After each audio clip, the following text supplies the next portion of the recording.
Hey y'all, Scott here, and what am I doing, you just asked? Well, I'm currently coping with the atrocity I'm about to experience known as Star Fox Zero by drinking this top-of-the-line alcohol. Its taste derives from my thumb placement, which I refuse to change. If anything I need to know is underneath my thumb, well, it can wait, because I have stars to fox in. But before we do so, let's go back to a little year I like to call 1993. Star Fox has had a pretty rough life when you take a step back and look. The first two games are generally lauded as the pinnacles of the series, more so Star Fox 64. After that, the series never really reached the critical or commercial heights of its origins. The series swapped developers a lot. Rare, Namco, Q Games, and most recently Platinum Games, which just kinda gave me a we don't care about Star Fox, just give it to some third party kind of vibe.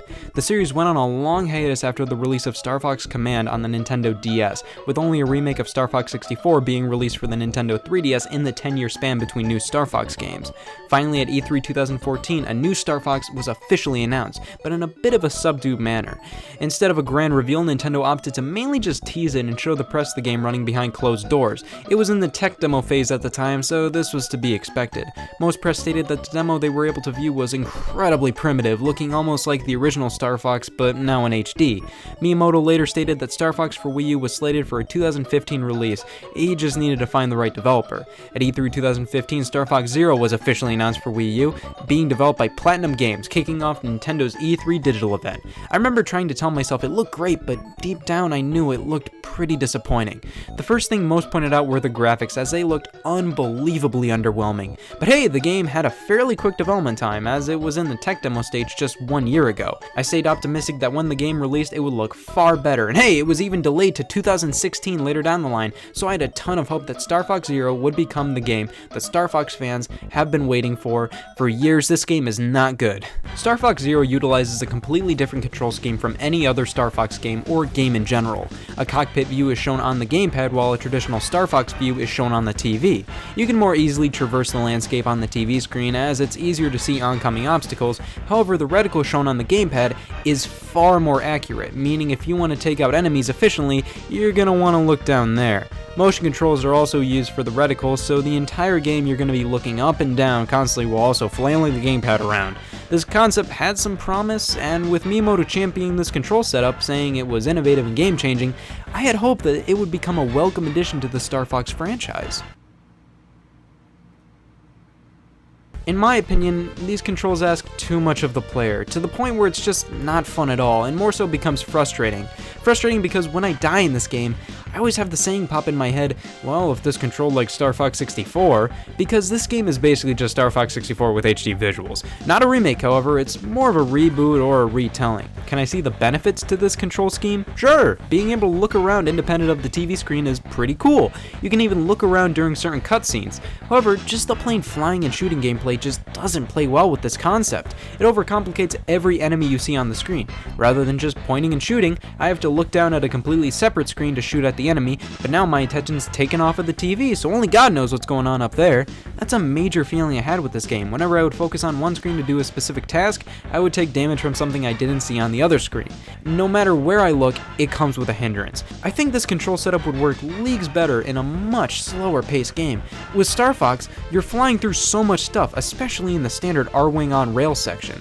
What's bad about this is that the fast-paced sections of Star Fox Zero seem like they would be a blast with standard controls. Sector Omega would be so much fun if I wasn't taking damage all the time looking down at the gamepad or just winging it on the TV screen. Yeah, the majority of the time I gave up with the two-screen nonsense and just suffered through looking at the TV screen. Doing this, I would basically have to hover around an enemy shooting multiple times before finally killing them, or just automatically aiming just a little to the side of where the enemy is. This worked out better than constantly looking down, but there's no avoiding these controls. You're going to have to look down countless times in a playthrough. If I look at the gamepad, the chances of me taking damage from something on the TV are far greater. The vehicles in Star Fox Zero range in terms of controllability and fun. On-rails R-Wing is way better to control than the R-Wing in all-range mode. In all-range mode, you get complete control over the R-Wing, so now you have another thing to focus on. Not only does this become clunkier to control, but these sections are beyond slow and boring and become, where's the enemy? Oh, there they are. All the way over there. Let's go over there, pop some shots in. Where's the enemy? Oh, there they are. On rails is way more accepting of the new control setup. I'm still not a fan of it, but being on rails helps you focus more on the gamepad if you want to. The walker was a feature in the scrapped Star Fox 2. It was brought back here, and it's fine, I guess. It's just really awkward to control. The Landmaster returns, and it's all fun and games until that goes into all-range mode, and it is just an absolute clunkfest, more so than the standard R-Wing in all-range mode. Controlling the Landmaster in a fully explorable environment is beyond clunky and is really not fun at all. And finally, the new vehicle, the Gyro Wing. Remember when I said I wish these controls were in a slower paced game? Well, the Gyro Wing sections are the slowest things in the entire game. These sections mainly have you flying around slowly, finding computers to hack into with your robot companion Direct Eye. These sections feel the most fitting with the gamepad controls, as for one, they just work here, and two, they make sense in terms of the context of what you are doing. It makes sense that since you're now controlling the robot, that the robot's point of view is on the gamepad screen. The problem with these sections is that they are boring. They're literally fly over here, let robot down, fly over here, let robot down. They aren't bad, but they aren't fun. The motion controls aren't the problem here. I think most Nintendo fans know this. Using gyro to aim a reticle is incredibly sensitive and accurate in most games. Think the bow and arrow controls in Breath of the Wild, or just the standard gyro controls in Splatoon. The problem is the over-reliance on the two-screen mechanic. This just does not work well at all in my opinion, and I understand these controls totally click with some people, and all I say is, I envy you guys. But even if you get used to the controls, the game's over by the time that happens. I originally played the game at launch in April 2016 and was so disgusted with the controls, I never beat it and I didn't play it for a year. Just this month I picked it up again for this, and I found myself getting through the game much faster and having more fun. Now of course you may say, wow, you had fun with the game? Some fun. I definitely appreciated the game more the second time around, but that's the thing, it was on my second playthrough. This game really makes an awful first impression, and it's only until you know how the levels play out and the controls work that it starts to get remotely enjoyable. Star Fox Zero takes some time to get used to, and if this was a completely new experience, then I think I would be more willing to put more time into the game to learn the controls better and also be a little more lenient on their downsides. But this game is so similar to Star Fox 64 that I just ask myself, why am I not just playing that game? And that game had a lot more to keep the player coming back. Star Fox Zero doesn't do a lot other than the main story mode. Yeah, Star Fox is supposed to be played through multiple times, but this was released in 2016 for $50, not including Star Fox Guard. There's no online leaderboards, challenge mode, or competitive multiplayer in general. There is multiplayer, but it's basically splitting the controls in half, one person controlling the ship, the other firing. I've never played this way, but I heard it's leagues better than single player as it's way simpler for each player to control. However, this mode honestly feels pretty lazy to me as it doesn't feel like much effort at all had to go into this co-op mode. Why isn't there a local and or online competitive multiplayer? Yeah, the game really focuses on gamepad controls, but come on, they could have thrown in a 4-player battle mode that could be playable with just pro controllers. I know they were super into the whole 2-screen idea, and having the multiplayer not even focus on that at all would kind of tarnish the idea, but multiplayer is such a big part of Star Fox that it feels really empty and out of place to not have a battle mode. But even then, if the developers wanted the 2-screen experience and multiplayer, why isn't there online? That way everybody can have the 2-screen experience. Star Fox Command on the DS had online multiplayer, why does this not have anything close to that, not even online leaderboards? Star Fox Zero's graphics are probably the next most controversial thing about the game after the controls. They aren't bad, but they're boring, bland, and ooze missed potential. Flat and blurry textures run amok, and color choice is far from superb. Instead of going for colors that pop, Zero goes for colors that look like they were mixed with mud. And for a space shooter with explosions happening all the time, Star Fox Zero's explosions are pretty weak. Just compare the explosions in Star Fox Zero to Breath of the Wild. Star Fox's explosions feel airy and flat, while Breath of the Wild's feel three-dimensional and impactful.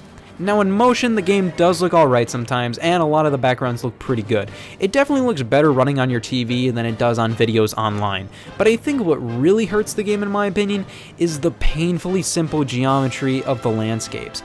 It looks like a GameCube game in HD. Just look at the mountains, hills, ground, and the buildings. They all look jaggy and way too simple.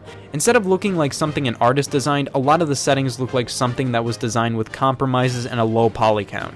Now, many will point out that the graphics are so simple in Star Fox Zero because the game has to fully render two screens, both showing the same sequence from different angles while also maintaining a relatively steady frame rate. Sure, that can be considered impressive, and I would be fine with the simple geometric models and landscapes, if the art design was better. Star Fox Zero opts for simple models and bland art. Like, look at these buildings. It's like the director told the designers, go for a building motif on that building. There are sections of the graphics that look great though. The water effect in Corneria, for example, looks pretty good. I just wish everything else had more care put into it. The music's alright, I think it fits pretty well. The world map and Corneria music is great in my opinion, and while the soundtrack isn't really all that memorable, no specific track is bad. The voice actors from Star Fox 64 reprise their role, and I think it's great. When I think of Star Fox, these voices pop in my head, so it's definitely great that they're back. One of the biggest disappointments with Star Fox Zero was just how derivative it was. Like I said, this is basically Star Fox 64. A few things are different, but by and large, it's a retelling of that game. I think I would be more okay with this if half the games in the franchise weren't a retelling.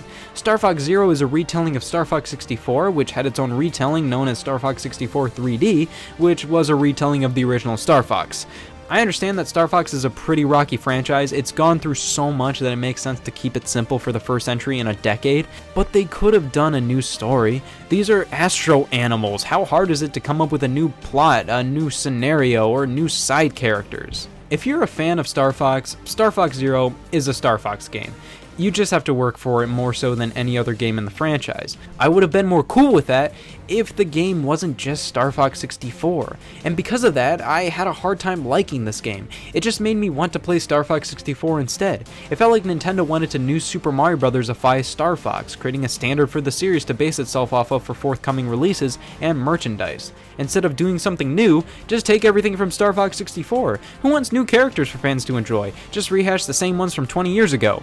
I feel that the content outside of the main game is severely lacking, the graphics are bland, and the controls are just not for me at all, and I feel that everybody will have problems with it at first, or throughout their entire playthrough. The controls don't make me feel empowered or like I'm really flying the R-Wing, they make me feel weak and stupid. I don't feel like a Star Fox, I feel like a loser. This is a game that needs time to get used to, but when it's just a rehash of Star Fox 64, you should just play that game instead. Star Fox Zero deep down had the heart of a good Star Fox game. It's just that everything around it to me was completely underwhelming, frustrating, or simply not good. With that said, on a grading scale of A to F, I give Star Fox Zero a solid not very good. Oh, that's where the deathy aftertaste came from. I should really work on my thumb placement more. Oh my god. A room! I don't know why, but I feel like giving Super Mario 3D World a critical look. Hey y'all, Scott here, and I just had the craziest dream. I was a virgin talking about Mario, which is ridiculous because I'm a virgin talking about Mario again! Oh, so many games I can talk about, so many new experiences to have! How about this one? Even when I'm convicted, I still talk about this game. Super Mario 3D World was a game I talked about during the dawn of my Peach Fuzz era. We're still in it. But I feel like it's necessary to give this game more attention. I want to give Mario 3D World another look, Mom! On top of a few other things I've talked about in the past, I feel like I can fully commit to some topics that I've merely just brushed upon before. So let's rip the band-aid off and dive back into Super Mario 3D World. A collection of words that language was always leading to. Mario games used to really mean something. When a new one came out, Congress shut down. Each one was a revolution in its own right without totally invalidating the previous title. People didn't stop playing Mario 1 when Mario 2, 3, and World came out. Just pure, simple fun. Get to the end of the stage by avoiding the obstacles. At its core, that's what 2D Mario was all about. But then Super Mario 64 squirted onto store shelves and it changed everything. Revolutionizing 3D gaming, this set the standard for not only future Mario games, but video games as a whole. Manhunt has somebody to thank. These wide open areas to explore with a huge moveset at your disposal led to one of the most memorable gaming experiences of all time. Everybody remembers their first romp through the castle grounds and walking into the castle themselves, jumping into a painting and collecting their first star. The game fundamentally had a mission structure. Due to hardware limitations, they couldn't fit 90 plus levels in here like with Super Mario World. They had to craft just a handful of large open stages that housed various different missions within them, which this is the format 3D Mario rolled with. At the end of the day, 2D and 3D Mario were two vastly different things, 2D being about just ending it all right here, and 3D being about exploration. There wasn't always an end to the course, most levels were open-ended. They were designed with numerous end goals in mind, with missions and different ways to tackle problems, more puzzles, more solutions. Still haven't graduated. Super Mario 64 was a big deal, but it pretty much killed off 2D Mario for a while there. The Wario Mario Land series on handhelds was sort of the replacement at the time, with the only 2D Mario platformers being remakes or re-releases, because 64's direct follow-up, Super Mario Sunshine, pushed the series further in the direction 64 initiated. Its main innovation was plagiarism. Aquafina, call your lawyers. Sunshine was a bit more love it or hate it for some. Wow, you hate water? Then what, you hate 70% of your body?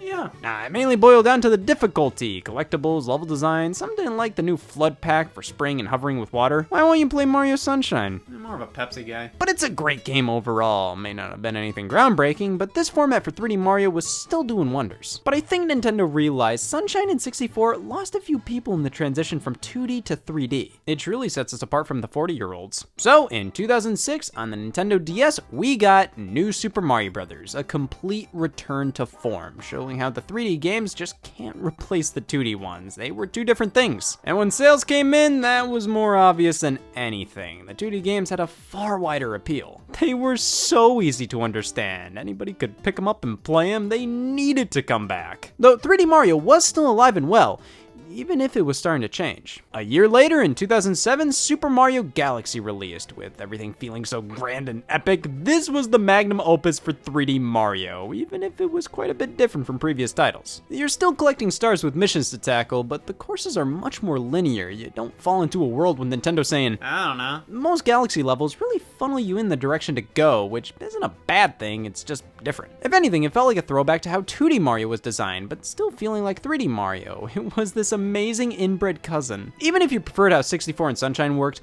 Galaxy was so damn cool. Like, I'm wearing overalls in space, go fuck yourself. But after Galaxy, Mario games kept leaning more and more into this style, until it got to the point where 64 and Sunshine's influence on the series was barely recognizable. New Super Mario Bros. Wii, just another new Super Mario Bros. Game, now with a multiplayer mode. Super Mario Galaxy 2, another phenomenal game, but it was even more linear than Galaxy 1. These stages truly feel like 2D Mario levels in 3D, which is exactly what the next game went for, Super Mario 3D Land. The first original 3D Mario game on a handheld was structured exactly like a 2D Mario game. I'd say it's more 2D Mario than 3D, which is perfect for the handheld form factor of the Nintendo 3DS. Play a few levels, get the 3 star medals hidden throughout, throw the system in the back seat. All of these games and the direction Nintendo was heading with Mario made sense and felt justified, but a year later, Nintendo released 2 new Super Mario Bros. Games within months of each other. New Super Mario Bros. 2 on the 3DS and New Super Mario Bros. U on Wii U. This was when I think everybody had enough. New Super Mario Bros. Was great. I mean, I think the 4 stages of grief are awesome, but each one was just a new Super Mario Bros. For that console. They didn't stick out. Each game just felt like a variation of the other. And this iterative nature of Mario at the time caused everybody to look back at the past few years asking,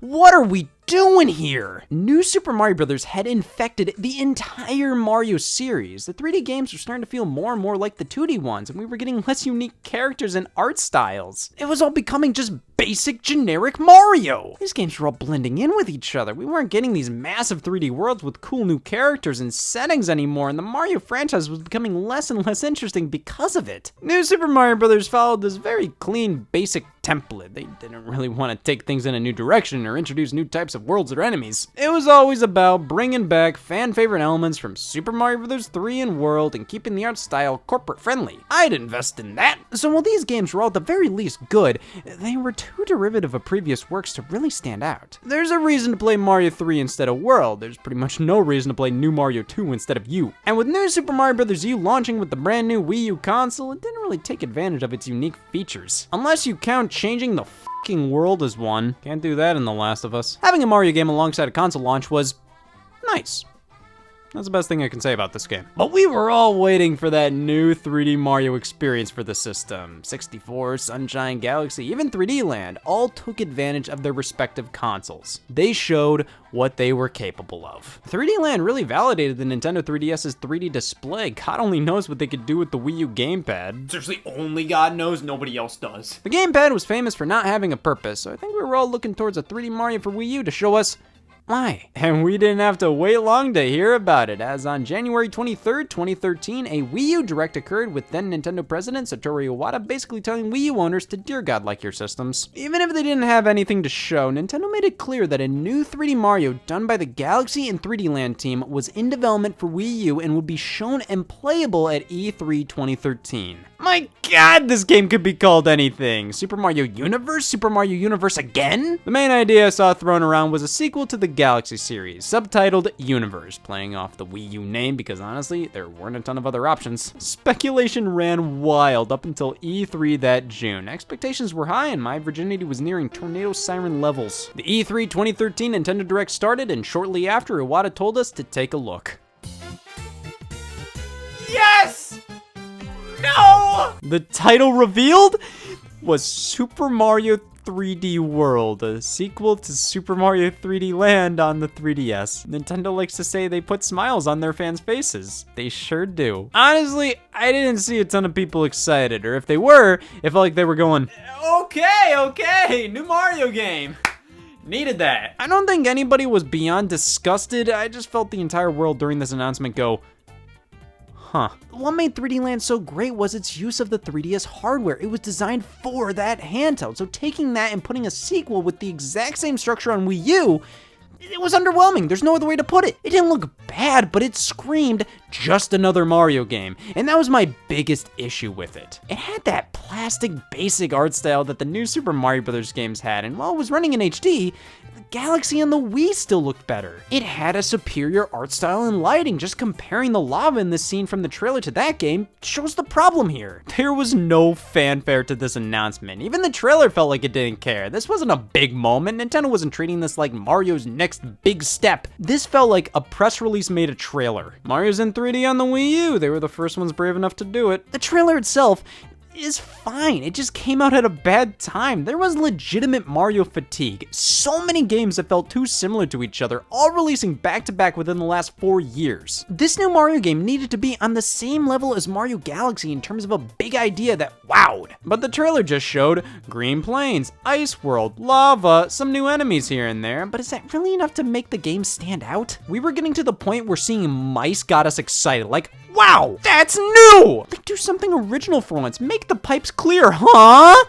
What? They did show off some more unique elements, like the cat suit, the game's new power-up, the Wii U gamepad functionality, letting you rub gophers. Like, I can't already do that. Multiple playable characters, Luigi, Peach, Toad, all with unique characteristics based on their appearances in Super Mario Bros. 2, and you can play 4-player multiplayer with them. An awesome addition, being the first mainline 3D Mario game with 4-player co-op, but it's already so similar to the new Super Mario Bros. Games, and those already had multiplayer. If anything, this didn't help differentiate the game. This just brought 3D Mario that much closer to new Super Mario Bros. 3D World was warmly received. The people who got to demo the game said it was a ton of fun, but these are gaming journalists we're talking about here. Do they know how to have fun? I didn't hate what I was seeing. It was just hard to get excited when it felt like Nintendo wasn't even excited. This wasn't the game they needed at the time. It felt like a very ho-hum announcement. They weren't immensely proud or confident. It was just a new Mario game. Buy it. You can tell many fans were upset that 3D World wasn't a regular 3D Mario due to them releasing a YouTube video during E3 showing how the game does in fact have camera control. Oh, come on, man, that's a technicality. This game just didn't really do much for me initially when it was revealed.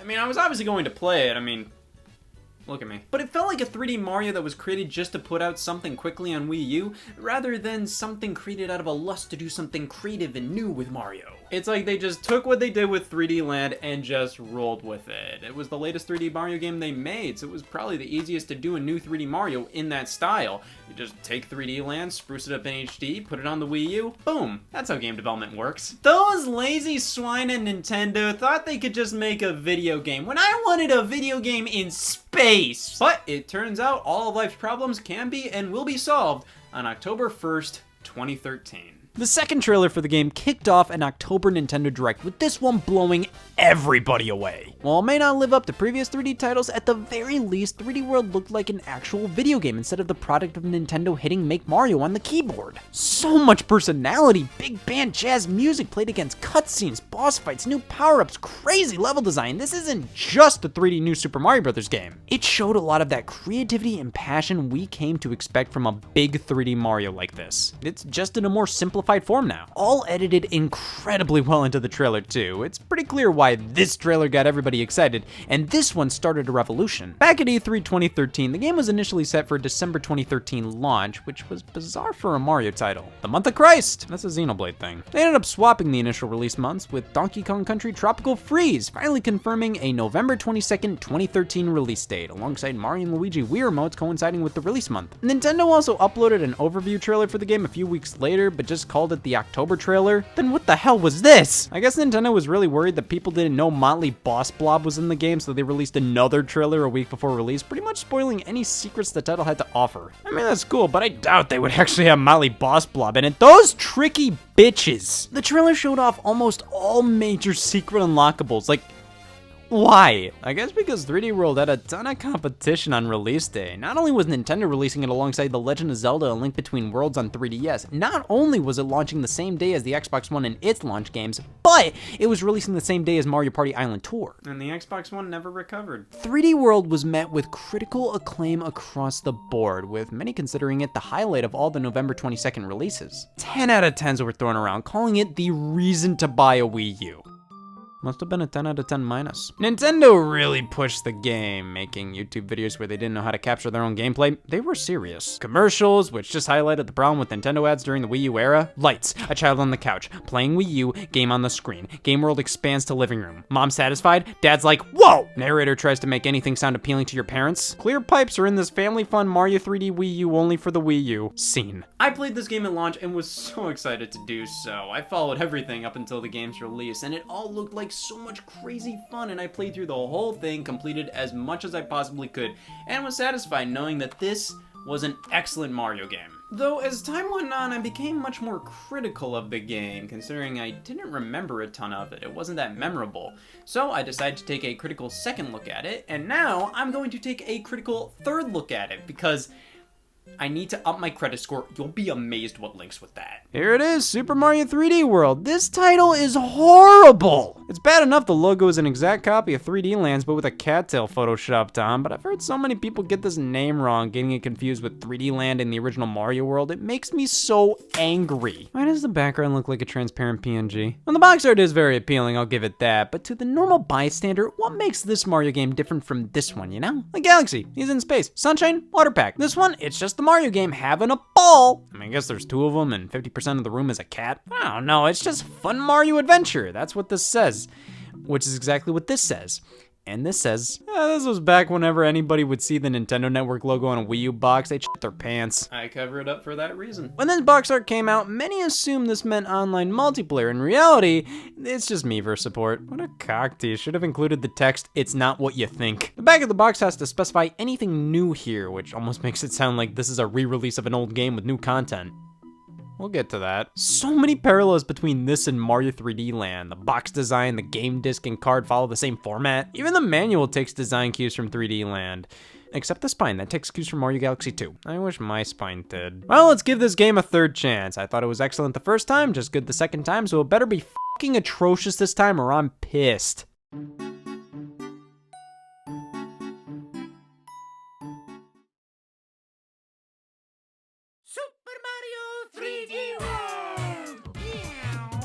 Expected Mario to say that. Super Mario 3D World kicks things off with a Greek tragedy. The king's all here during fireworks and they notice a pipe. Clear pipe. This isn't the Mario I know. They fix it and out pops a Sprixie princess, a fairy that is begging for help. Bowser captured the other ones. This is a direct reference to those 2D art pieces shown before each world in Super Mario 3D Land, but this is the only time it ever happens in this game, which is just kind of strange. It is I, a picky bitch. Bowser squirts out of the pipe, and I have to say, I love the more classic cartoony style 3D World goes for. Bowser's animations here and how Mario and Luigi fix the clear pipe feels straight out of a Saturday morning cartoon. So Bowser's kidnapping fairies now. Am I really gonna complain about that hobby? Look at my wall. The gang falls in the pipe and into the Sprixie Kingdom. Could you tell? That's why the box art refers to this as a whole new world. This isn't the Mushroom Kingdom, it's the Sprixie Kingdom, which I feel like like is a huge missed opportunity. At no point in this game does it feel like this isn't the Mushroom Kingdom, making it a big deal that we're not in the Mushroom Kingdom anymore. I feel like they could have run with the idea that we're in a completely different area now by introducing strange new environments. It's a wonderful little detail how the characters have this urgency right after the opening cutscene on the world map. They did that in 3D Land, but now the world map is its own thing. You can roam around it like a mini level. It's incredibly limited though. You can jump and sort of run, but that's about it. There are a few coins scattered throughout and very minor secrets to uncover, but this feels like they wanted to give the game something that felt like a hub world, like Peach's Castle or the Comet Observatory, and I can see the potential in this world map style. It's genuinely really intuitive, and the fact they hide a few small little secrets here and there shows that it could be so much more. But that's all it does. It just makes me think this could be so much more. Like, imagine if you had the full moveset you had in the game's actual levels. Imagine if there were small platforming challenges or even more secrets to find. No, it's basically a new Super Mario Bros. Map that you can freely walk around. Cool that we have that ability, but it just makes me wish they did more with it. On to the first stage. Let's go!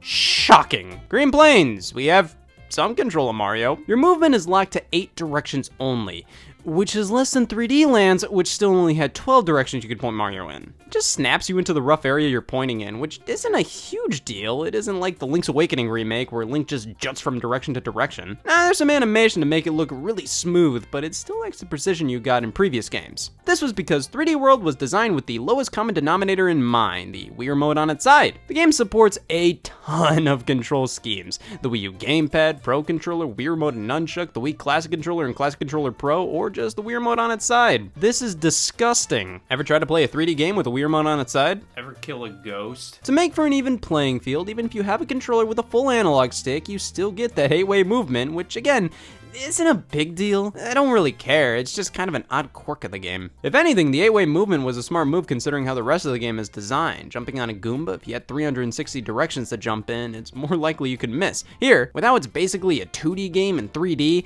I think the limited directions make sense. Mario retains a lot of the classic 3D moves he's had throughout the years. Long jump, side somersault, wall jump, ground pound, roll, it all feels perfectly fine, but you still have to hold the run button, which is taken from the 2D games in 3D Land. 3D World has this weird dash mechanic where you hold the run button and after a few seconds of running you get this burst of speed, and many times I find myself running in circles so I don't trigger the burst when I don't want to. You get this new power jump by ground pounding into a jump. You can spin and jump like in Mario Sunshine. The game overall controls great. It's a Mario game. I think they're legally supposed to. It just has a few little things that are a 3D World only shtick, but if you're not feeling one character, you have an endless supply of others to try. I never got to that page in the dictionary. Mario, Luigi, Peach, and Toad, each playable on any level, each with their own characteristics. Mario's the all-around bag of Wonder Bread. Luigi is slippery but jumps higher. Peach is slow but hovers in the air, and Toad is fast but just can't get it up. Having all these characters is great, and with Peach playable here, it forces the story to be at least a little different from the norm. I've personally always been just run-of-the-mill Mario. I like knowing what I'm getting into. Playing as Luigi, I'm gonna have to speak to an attorney. Playing as Peach is cheating. Yeah, no, where am I more monogamous in Mario 3D World? And Toad, I mean, yeah, he's fast, good for him. He's great for when you just want to end it all. I think this character lineup is fantastic, though. Far better than the new Super Mario Bros. Multiplayer lineup consisting of that, this, and Yellow Toad. And just the fact they all have unique attributes is the cherry on top. I mean, I may prefer Mario, but if you can play as one character well, you're bound to at the very least be decent at the rest, and it shakes things up. The characters' abilities are really well-rounded, though I do wish they were implemented into the level design at some points. A handful of stages include these character-specific switches, where if you want one of the collectibles, you have to hit the switch as that character. I don't know, I just feel like this is a little lame. It's not fun. I don't throw a party when I find the switch as a specific character. All this does is prolong the game time for a sort of dumb reason, as I have to exit the level, select the character I need, hit the switch, and then complete the level as said character. I would have preferred, instead of a basic switch, a small mini-challenge would be there in which a specific character would excel at, like a crumbling bridge Toad could zoom past, or high platforms only Luigi could reach. Because the reason you'd implement these switches is to ensure the players at the very least try different characters, but if you're gonna do that, show why they'd want to try those different characters by showcasing their abilities. It's also a bit annoying how you can't switch characters after you die. Before any single stage begins, you have an audible countdown asking, "Are you sure about this?" And you can pick your character, randomize it, that's nice, but after I die, I would have liked if during the screen showing your life counter going down, you had the same character select pop up. I mean, if I'm playing the game for the first time, how would I know which character would be best for the stage I'm about to play? If I die, there's a good chance I want to swap characters to better fit the level, which is something at the very least you could do after a game over in Super Mario Bros. 2. But something Super Mario Bros. 2 didn't have was multiplayer, which is 3D World's biggest focus. The first multiplayer 3D Mario adventure, because Galaxy 1 and 2 only gave birth to single and a half player. Oh wow, you're pregnant with twins? Only kinda. 3D World has 4-player multiplayer where each player has equal footing. You're all playing characters with the same worth and Toad, and you're all getting to the flagpole at the end. The idea of a 3D Mario with multiplayer like this harkens back to the rumblings of 2-player support in Mario 64 and its cancelled sequel. Running around as both Mario and Luigi in a 3D environment was something everybody who played a 3D Mario thought of, and at E3 2009, Nintendo announced they were taking that step. But we admit we haven't quite figured out how to move him into a 4th dimension. But that number, 4, that's the key to Mario's next surprise. I was fucking befuddled when they announced that. Like, of course the Wii Play guys found the 4th dimension. Now they announced 4-player multiplayer in New Super Mario Bros. Wii, which was so exciting at the time. But in practice, I found it more frustrating than fun. You'd always run into each other, so a 3D Mario with multiplayer felt like this idea was finally fully realized. You just have more space in 3D, and more opportunities for creatively horrendous things to occur. Of course, I don't think the casual audience really understood that. I think this and this both look the exact same to them. They don't really see the value in a multiplayer Mario in a 3D space compared to a 2D one, like this commercial sells it. But for plastic gropers like us, this is easily the best multiplayer Mario platformer. The 3D space gives each player far more room to do their thing, but you can still cause chaos if you're from that side of history. The thing is though, the multiplayer is fun. It's fun to be able to play a whole ass Mario game with 8 hands, but I wish it was all more fleshed out. Basically, the multiplayer is just play the game with others. There's no extra modes or anything focused on it. The core game alone is fun enough with friends, but it's the most fun when you're going through the game on a new save file. Because if I want to, out of nowhere, just play 3D World with some friends and play a later level, I have to hop into a save file that's already beaten and with all the collectibles already nabbed. You still get points for grabbing them, but with them being literally already obtained and transparent, it just makes them less enticing. The level's been beaten already, why are we going through it again? And then afterwards, just run around the world map and try to find another stage to play just for the sake of playing a stage. It's not that bad. I mean, at the end of the day, why are you playing video games? To do something fun. Just because these stages are already beaten, it doesn't really matter because it's just about having fun with friends. But half of the fun of Mario 3D World's multiplayer is that you're going through the game completing it together. It makes it when you miss a collectible, when you miss the top of the flagpole, when you lose all those lives more engaging. So to get that experience with this game, you can't go to a multiplayer free play mode or something. You pretty much always have to start a new save file.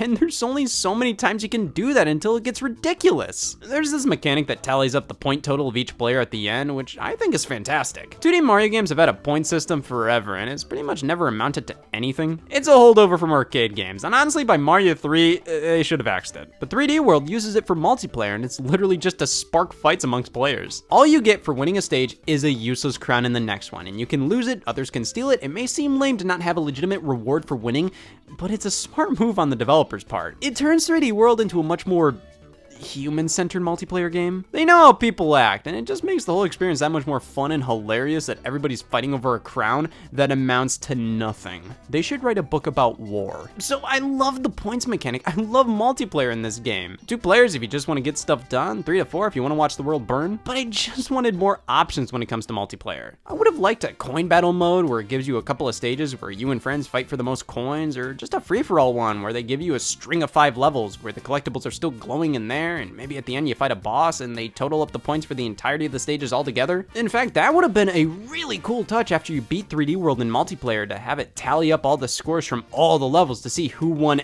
everything. That would require literally everybody to play every stage together with no breaks or anything, but it would have been cool. They could have at the very least done that at the end of each world. But speaking of which, the game is separated via 8 worlds, with 4 special worlds after beating the main game. 7 Sprixie Princesses are at the end of the first 7 worlds awaiting their rescue. They all have different hairstyles. 7, 7, 8, 4, 2, 8, 5. Each map has a certain theme, but the levels inside don't follow it mostly. Usually the first few stages correlate with the map theme, but mostly you're getting a dentist appointment. I don't know what I'm gonna get. you have scoliosis. Oh, my teeth are really that bad? I mean, that keeps the game crazy fresh, as you have no idea what stage you're getting next, but it does make the game feel less like a world. At the end of the day, it just feels like a string of random good Mario stages. Nothing wrong with that. I think that strengthens the game overall. It's just one idea for one level, and then a completely different one the next. I don't care for desert levels at time, but in World 2 that's themed around a desert. It doesn't matter, there's only one desert stage. But I think this decision, while good, does add to making 3D World's actual levels a bit forgettable. Each one is so short, they're all about getting to the end and reaching the flagpole, just like Mario 3D Land and the entire new Super Mario Bros. Series. It's a tried and true formula that is designed perfectly here. But that doesn't mean it leaves much of an impact on me. On top of that, while the control is all fine and good, this game has some pretty wonky moments where you just don't know where you're jumping. 3D World at its core is still 3D Land, and that game was tailor-made with the 3DS in mind. That's why it had the camera angles it did to emphasize the 3D effect. That display made precise jumps easier to perform. 3D World doesn't really do a lot to change this. It still feels like it was designed with a stereoscopic 3D display in mind, and that kinda hurts it a bit. Numerous times, I'll jump for a platform and fall to my death because I thought I was lined up with it, and the camera's so fixed that you can't really do a ton about it. You can move to the left, the right, it's like I'm really there. The camera features are limited, so much that I forgot they're even a thing. Especially the gyro camera. Who used that? Though the camera angle isn't the biggest issue, as it's always at the ideal spot at a fixed angle, and the depth perception isn't a huge problem as well. It's just obvious this game's core was designed with a different system in mind. And that extends to the courses themselves, which feel like expanded 3D Land levels. They're bigger in scope and feel less claustrophobic, but they follow the same formula. It's the same as 3D Land, though a bit spruced up. The levels are all basically obstacle courses, and the art design really sells that concept. It's like everything's from the show Wipeout. It all looks artificial, which I don't know why. All the characters have this plastic shine to them. The grass looks like AstroTurf. The level design itself looks like a collection of blocks put in a very well thought out way, but at the end of the day, it's still just a collection of blocks. These stages all take place in the sky on floating platforms. The world map shows them as these little diorama looking things, and when you think of it from that perspective, the design makes a lot more sense. But why wouldn't they go all the way with it? Nintendo loves experimenting with arts and crafts art styles, and that trend started around this time. So if they wanted 3D World to look like a diorama, why not go all the way with it? If you want everything to look artificial, give it a look like Yoshi's Crafted World or something. Instead, it's this weird balance between incredibly artificial and normal looking Mario game. That's not to say the game looks bad. I mean, it looks disgustingly clean. Everything in this game feels fully crafted to not show any imperfections. You can't see any jagged polygons or anything. It's all as smooth as can be, like a cigarette. In more ways than one. 3D World may be very slick looking, but it doesn't really wow me, you know? Like, you can draw a perfect circle. There's not much detail, but it's the best damn circle around. The guy next to you may draw an imperfect circle with some rough wavy lines, but they put all this detail around it. Like, yeah, that other one's perfectly round, but this one's more fun to look at. 3D World feels like it was engineered to be as inoffensive to look at as possible, but because of that, it's not that interesting to look at. Like this bridge. Who cares? Why not have more detail, some more NPCs, more backgrounds, something like this stage that's supposed to be an homage to Super Mario Kart? The background's mostly just an empty void. Why not add stuff like a stadium or more detail? Like the original Super Nintendo course has more detail in the background. But this is all probably so that 3D World runs flawlessly at 60 frames per second. The simplistic art design is probably here to keep the game running perfectly with such high polygonal 3D models. But just comparing it to Mario Galaxy, a game that also ran perfectly, this game just has so much more oomph to the art design, albeit running on less demanding hardware, but just comparing these two, even though 3D World has a superior resolution, Galaxy just looks better. To me, 3D World looks too basic most of the time. There are loads of moments it shines, like the water here. Oh, don't mind Nintendo, they made the greatest looking water in a video game as the background for the Bowser in a car level. The game genuinely looks really good. All the colors pop, and many times the art design comes fully together. It just feels like it's made for specific lighting, specific styles, specific instances, because when you take this art style out of its comfort zone, you get the stage sprawling savanna. The lighting here just really highlights how unpleasant the characters look with this plastic feel. And then you get to this segment where the camera goes behind the character, really the only time in the game when it does this. It's a cool nod to the more open 3D Mario games. But then you see this disgusting level of popping, and it's not even like they're trying to hide it. It shows much of this game was designed with the fixed camera in mind. 3D World is supposed to be consumed in a very specific way, and that's not not a bad thing, but I see these little glimpses of moments where it feels like the developers wanted to make a grander adventure, but had to reel things back due to how limiting the 3D World template is. But they really took those limitations and made a damn good game out of them. What the hell? After all that, I like this game? The cousin you love the most is the one you're most critical of. Super Mario 3D World has some of the most refined level design of any Mario game. Everything is meticulously placed in such an intelligent way to make for well thought out and fun courses. But that's all they are, and I'm sick of it! My problems come in with the sheer impact of them. There aren't really any levels in this game where I go, damn, after beating them. It's always, what a nice level that was, which is what I thought was Super Mario 3D Land, and to a much lesser extent, the new Super Mario Bros. Series. I mean, for those games, I forget their level designs for breakfast. 3D World stages are so quick and to the point, and I remember a chunk of them, but most of them are fun in the moment, and then I move on with my life. Like, I can't think of a single bad one, but who goes, oh, yeah, the ant stage. It's good platforming, but that's all it really is. It doesn't leave much of an impression on me other than, this is fun. Though that does make this probably the most consistently good Mario adventure. Even the best Mario games have stages I just don't really want to play sometimes. This one, not so much. I don't leap out of my seat excited for most levels, but I'm more than happy to play them, which is more than what I can say about some of the other games. Even Galaxy, my favorite game of all time, has a few iffy ones in there. Each level is fairly short and encompasses a unique gimmick to call its own, but one of the defining ones across the whole game is Clear Pipe.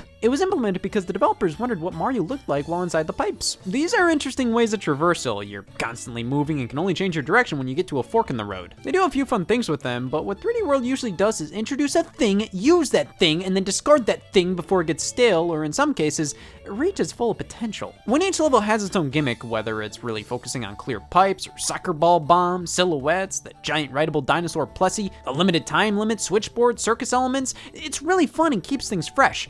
Though it makes me wish these elements were expanded upon. They could have done so much more with all of these awesome ideas, but they didn't in exchange for more ideas, which is great because that means no idea necessarily overstays its welcome. It just leaves me wanting more, which is probably the preferred outcome. But even the best stages here don't really give me the same feeling the best stages of other Mario games did. These are perfectly designed levels that are loads of fun to play through. There's literally nothing wrong with their layouts, and it's a flawless game to use as an example for game design. But be honest, just looking at both of these, what would you remember more? I've said it before, but each level's short length could have been expanded upon. Like combining all three of the Grassy Plains areas to make one giant area would have made the whole Grassy Plains segment more memorable. Most stages have 3 green stars to find and a stamp, which are the main collectibles. Green stars are just star coins or star medals from New Super Mario Bros. Or Super Mario 3D Land. It's just find all 3 hidden in the stage, and stamps, they're just a 4th green star. Another collectible, with this one giving you black and white pieces of art, which you were able to use in Miiverse posts on Wii U. You know, originally you would see posts after beating level and on the world map, while also seeing Ghost Mii's appear in stages you've already beaten,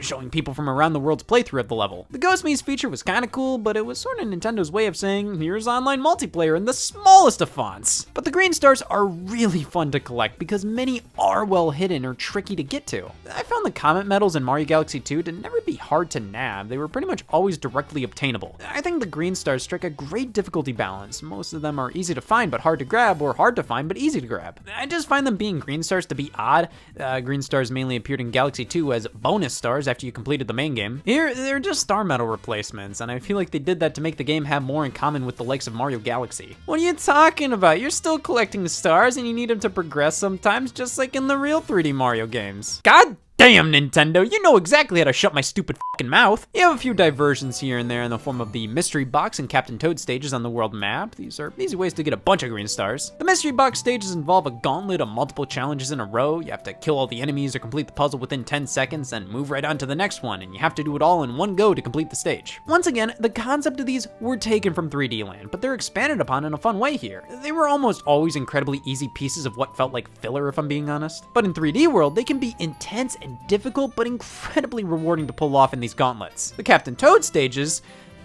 I mean, they're fine. These levels are little puzzle boxes you can rotate fully around. You have to collect all the green stars, but you can't jump, so you have to figure out how to traverse the environment, and I like these, but I don't feel like they add much. They're brilliant ideas, enough to get a full game, Captain Toad Treasure Tracker, but that's what they feel like.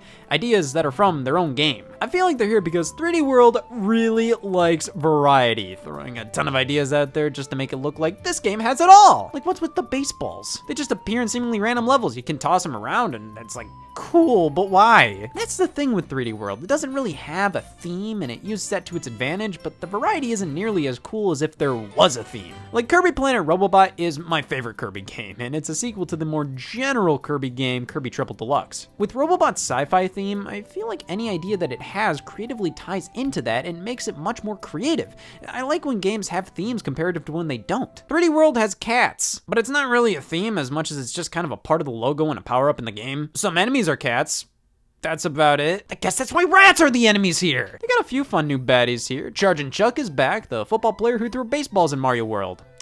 I guess that's where the baseballs are from, but they aren't from him. The amount of power-ups is insane, like more than any other Mario title. The main headliner is the Super Bell, transforming you into Cat Mario. You can climb up walls, pounce, claw enemies. I'm really happy they put in a power-up that's main gimmick isn't just you can fly, because most of the time that's what new Mario power-ups are. Cat Mario allows you to climb up any surface, which makes exploration a treat.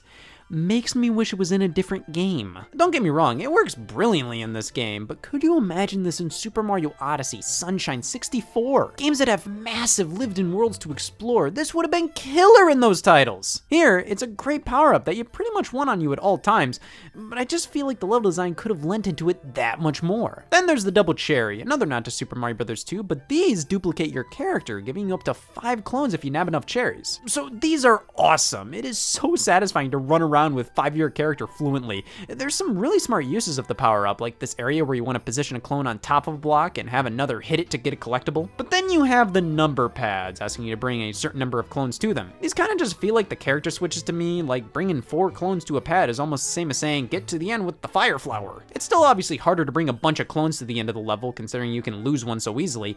I think I'm really nitpicking here, and that's just because this is such a fun little power-up, and I wish they did more with it because it's pretty much just used for these number pads, which is fine. Of course, in multiplayer, these things don't matter because you'll just have human players replace the clones, but this is such a fun idea I wanted to see more uses for. Most of the power-ups in 3D Land return here, including the Fire Flower, Boomerang Flower, Tanuki Leaf, Invincibility Leaf after dying a certain number of times, the Star Mushroom, the Mega Mushroom, which is a bit of a cool little surprise. Doesn't appear much, and it's just kind of here because kids like when you grow big like this.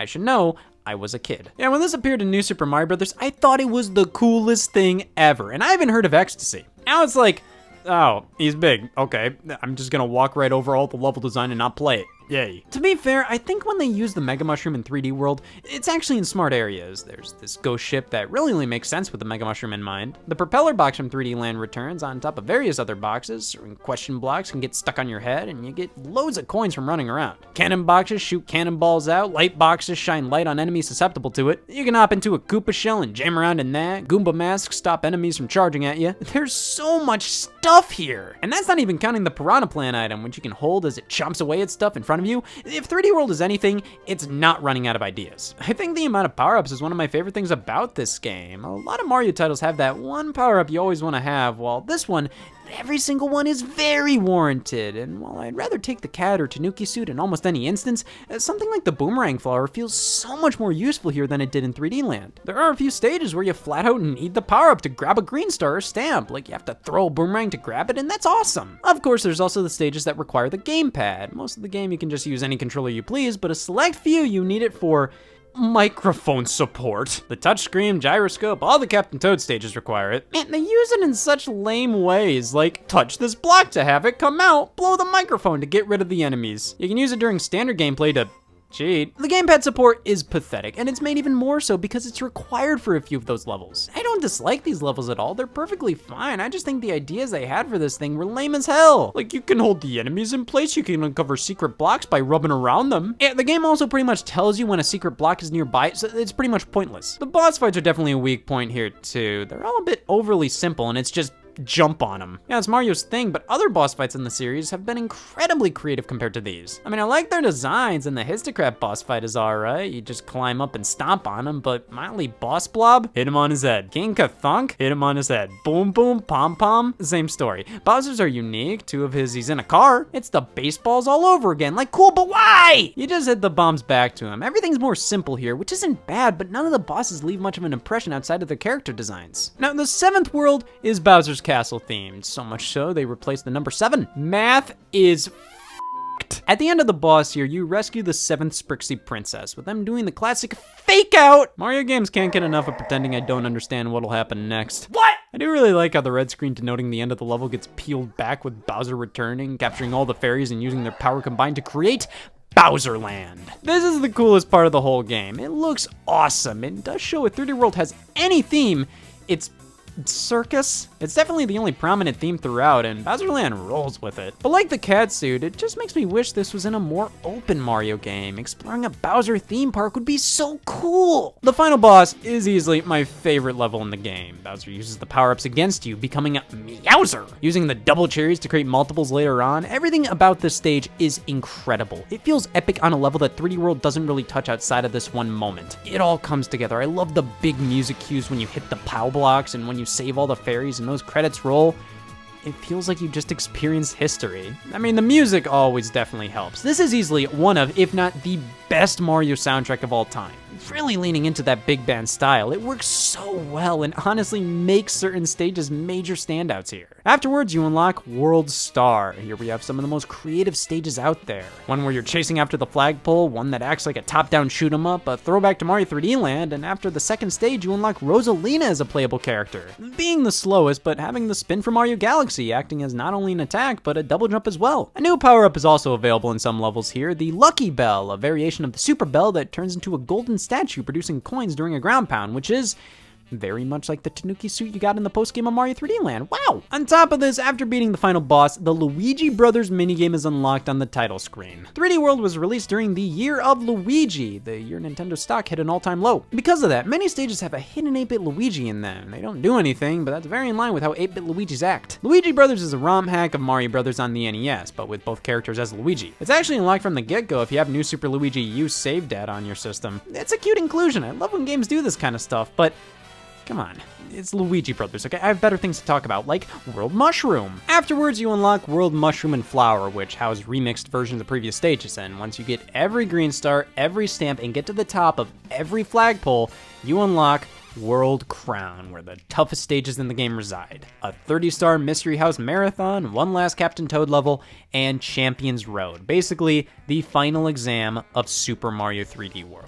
I've been in it a few times, that's right, I can f*** anybody I want, I just choose not to. To fully 100% the game, you have to beat every stage as every character. You, Nintendo. Once you clear every level as one character, you get a stamp for said character, and I did it as Mario, and I don't care. I 100%ed this game, and I'm proud of it. Well, that's Super Mario 3D World, and I think my main problem with it initially was that it wasn't this big, epic, genre-defining title, which is what the Wii U needed at the time. It was just supposed to be a very good, typical Mario platformer made for multiplayer.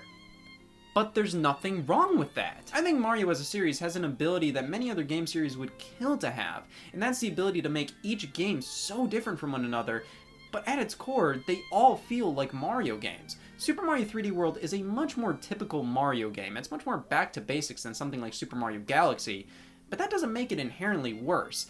I don't think these two really deserve to be compared to each other, but Nintendo messed up because they practically forced us to compare the two. 3D World was the only 3D Mario on Wii U. It was the system's flagship Mario campaign.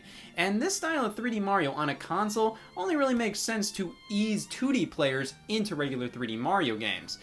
But there wasn't a regular 3D Mario game to ease those players into on the system. Thus, Nintendo made me look at everything and go, well, the GameCube had this big adventure, the Wii had these epic campaigns, and the Wii U only got this, which is more 2D Mario than 3D at times. It kind of reinforced this feeling that Nintendo wasn't trying as hard as they should have with the Wii U. They were playing it safe, especially in 2013 when this released. Instead of this being just a really cool 2D, 3D Mario hybrid with awesome multiplayer, they forced us to compare it to games that it really didn't deserve to be compared to. Because when you look at this as the Wii U's defining 3D Mario moment and compare it to the other Nintendo systems defining 3D Mario moments, it looks much more basic and simple compared to the more open 3D Mario games. Back in the day, and many times, it felt like Nintendo wasn't trying with this game, and that wasn't the case. But it just felt like they made a mistake releasing it at the time that they did. However, soon after, we did get a return to the more open 3D Mario formula, and that made me look at 3D World in a different light. Super Mario Odyssey was everything I wanted in a new 3D Mario game. rich open environments, crazy new mechanics and ideas, genuinely pushing the Mario series forward. And when I got this style of Mario in 2017, it made me appreciate 3D World a whole lot more. It no longer feels like it's lacking because it's something it's not. It now feels like the fun multiplayer Mario it was always designed to be. We have this big open game now. We have these rich non-linear worlds to explore. Super Mario 3D World isn't that.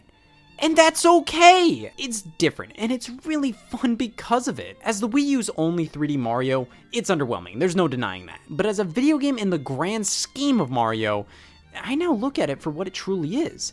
A masterfully designed, undeniably fun obstacle course platformer, which is what Mario has been since the very beginning. If anything, Super Mario 3D World is a perfect classic-styled entry in the series. It's a shame I saw it as anything less than that, but thankfully, it's only gotten better with age, and no time was it easier to appreciate than in February 2021. You know, when Nintendo started porting every single one of their Wii U games over to the Nintendo Switch, many pointed to Super Mario 3D World being an obvious choice, especially considering Super Mario Odyssey was on the platform and New Super Mario Bros. U came over as well. With 3D World on the Switch, you'd have every area of Mario covered. The 2D games, the in-between 2D, 3D games, and the flat-out full 3D ones. That lack of a full 3D one on Wii U made 3D World feel so lacking originally. This could be the game's big chance. But each year came and went, and it felt like they were porting anything but 3D World. Tokyo Mirage Sessions, yeah sure. Captain Toad, the follow-up to 3D World, got ported first, and they removed levels that were from 3D World from the game and retconned it being a 3D World prequel. The Switch version's supposed to be a prequel to Super Mario Odyssey now. 3D World made it into Super Mario Maker 2 as a game style. It felt like the game just made sense for Switch,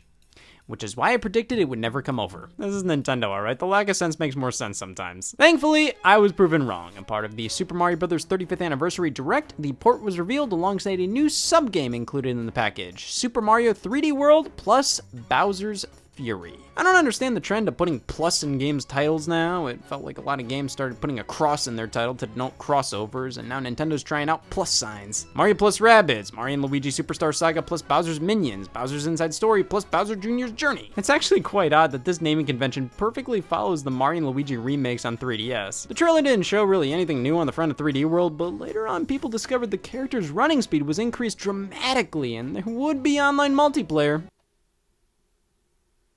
Why wasn't this in the trailer? Nintendo does this odd thing where they leave vital info out and in place they go, oh, Luigi's funny. On top of that, Bowser's Fury was shown to be a dark, large, open area taking place in 3D World's engine, which is exactly what I wasn't expecting. I was anticipating the bare minimum for this port. I mean, maybe a new character, a new world of levels. That would've been fine. New Super Mario Bros. U Deluxe got away with doing the bare minimum. That's like the worst Switch port they could have done. They added a new character but removed modes, the ability to play as just Mario, Luigi, Blue Toad, and Yellow Toad. Now one of the characters has to be Toadette, and she has an unfair advantage in the form of extra abilities. Plus the game put in this new control mechanism where double tapping the jump button makes it twirl in the air, and that led to countless mistimed jumps where I was trying to jump but the game registered it as a double jump and you can turn it off, but only via a cheat code. I don't like this version. If anything, the Wii U one's better. So to at the very least see 3D World get such a substantial add-on, it was promising. And later down the line, on January 12th, 2021, the Bowser's Fury trailer was revealed, showing how exactly this part would operate, with a full overview trailer for the full package released the very next day. Super Mario 3D World plus Bowser's Fury released a month later on February 12th, 2021 for the Nintendo Switch, alongside a Mario-themed Switch and 2 3D World amiibo. The reception wasn't as high, but I'm sure that's just because the hype wasn't there as much. This is just a port after all. I think 3D World is great, but a 10 out of 10 seems a bit high, and I think fans were eager for it to save the Wii U, and playing it back in November 2013, I think we were all excited about it a little more for that very reason. This version, I was definitely picking up. Not only did I want to see what Bowser's Fury was all about, but see how 3D World made the jump to a non-Wii U being. Well, they had to remove a whole new world from the box considering the game is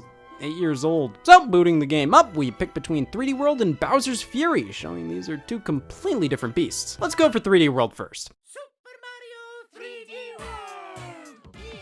It's 3D World. But now with weird looking menus. And I don't know about this parentheses selection thing. It just looks off. They actually went in and overhauled a few UI elements, specifically ones that didn't really need an overhaul. Pretty much the entire character select screen is different. It may not look different, but they changed the sizes of icons, text, fonts are different. Even the back button is in a different place. They did a similar thing with New Super Mario Bros. U Deluxe, randomly changing some UI elements you would never really think about changing. The game now runs at a higher resolution, which isn't really a major enhancement. It's not like the game looks significantly better, but it does look sharper and colors pop even more than they did on Wii U. Much like with the UI elements in the menus, the ones during gameplay have been altered. They removed the time sign from coin and live counts.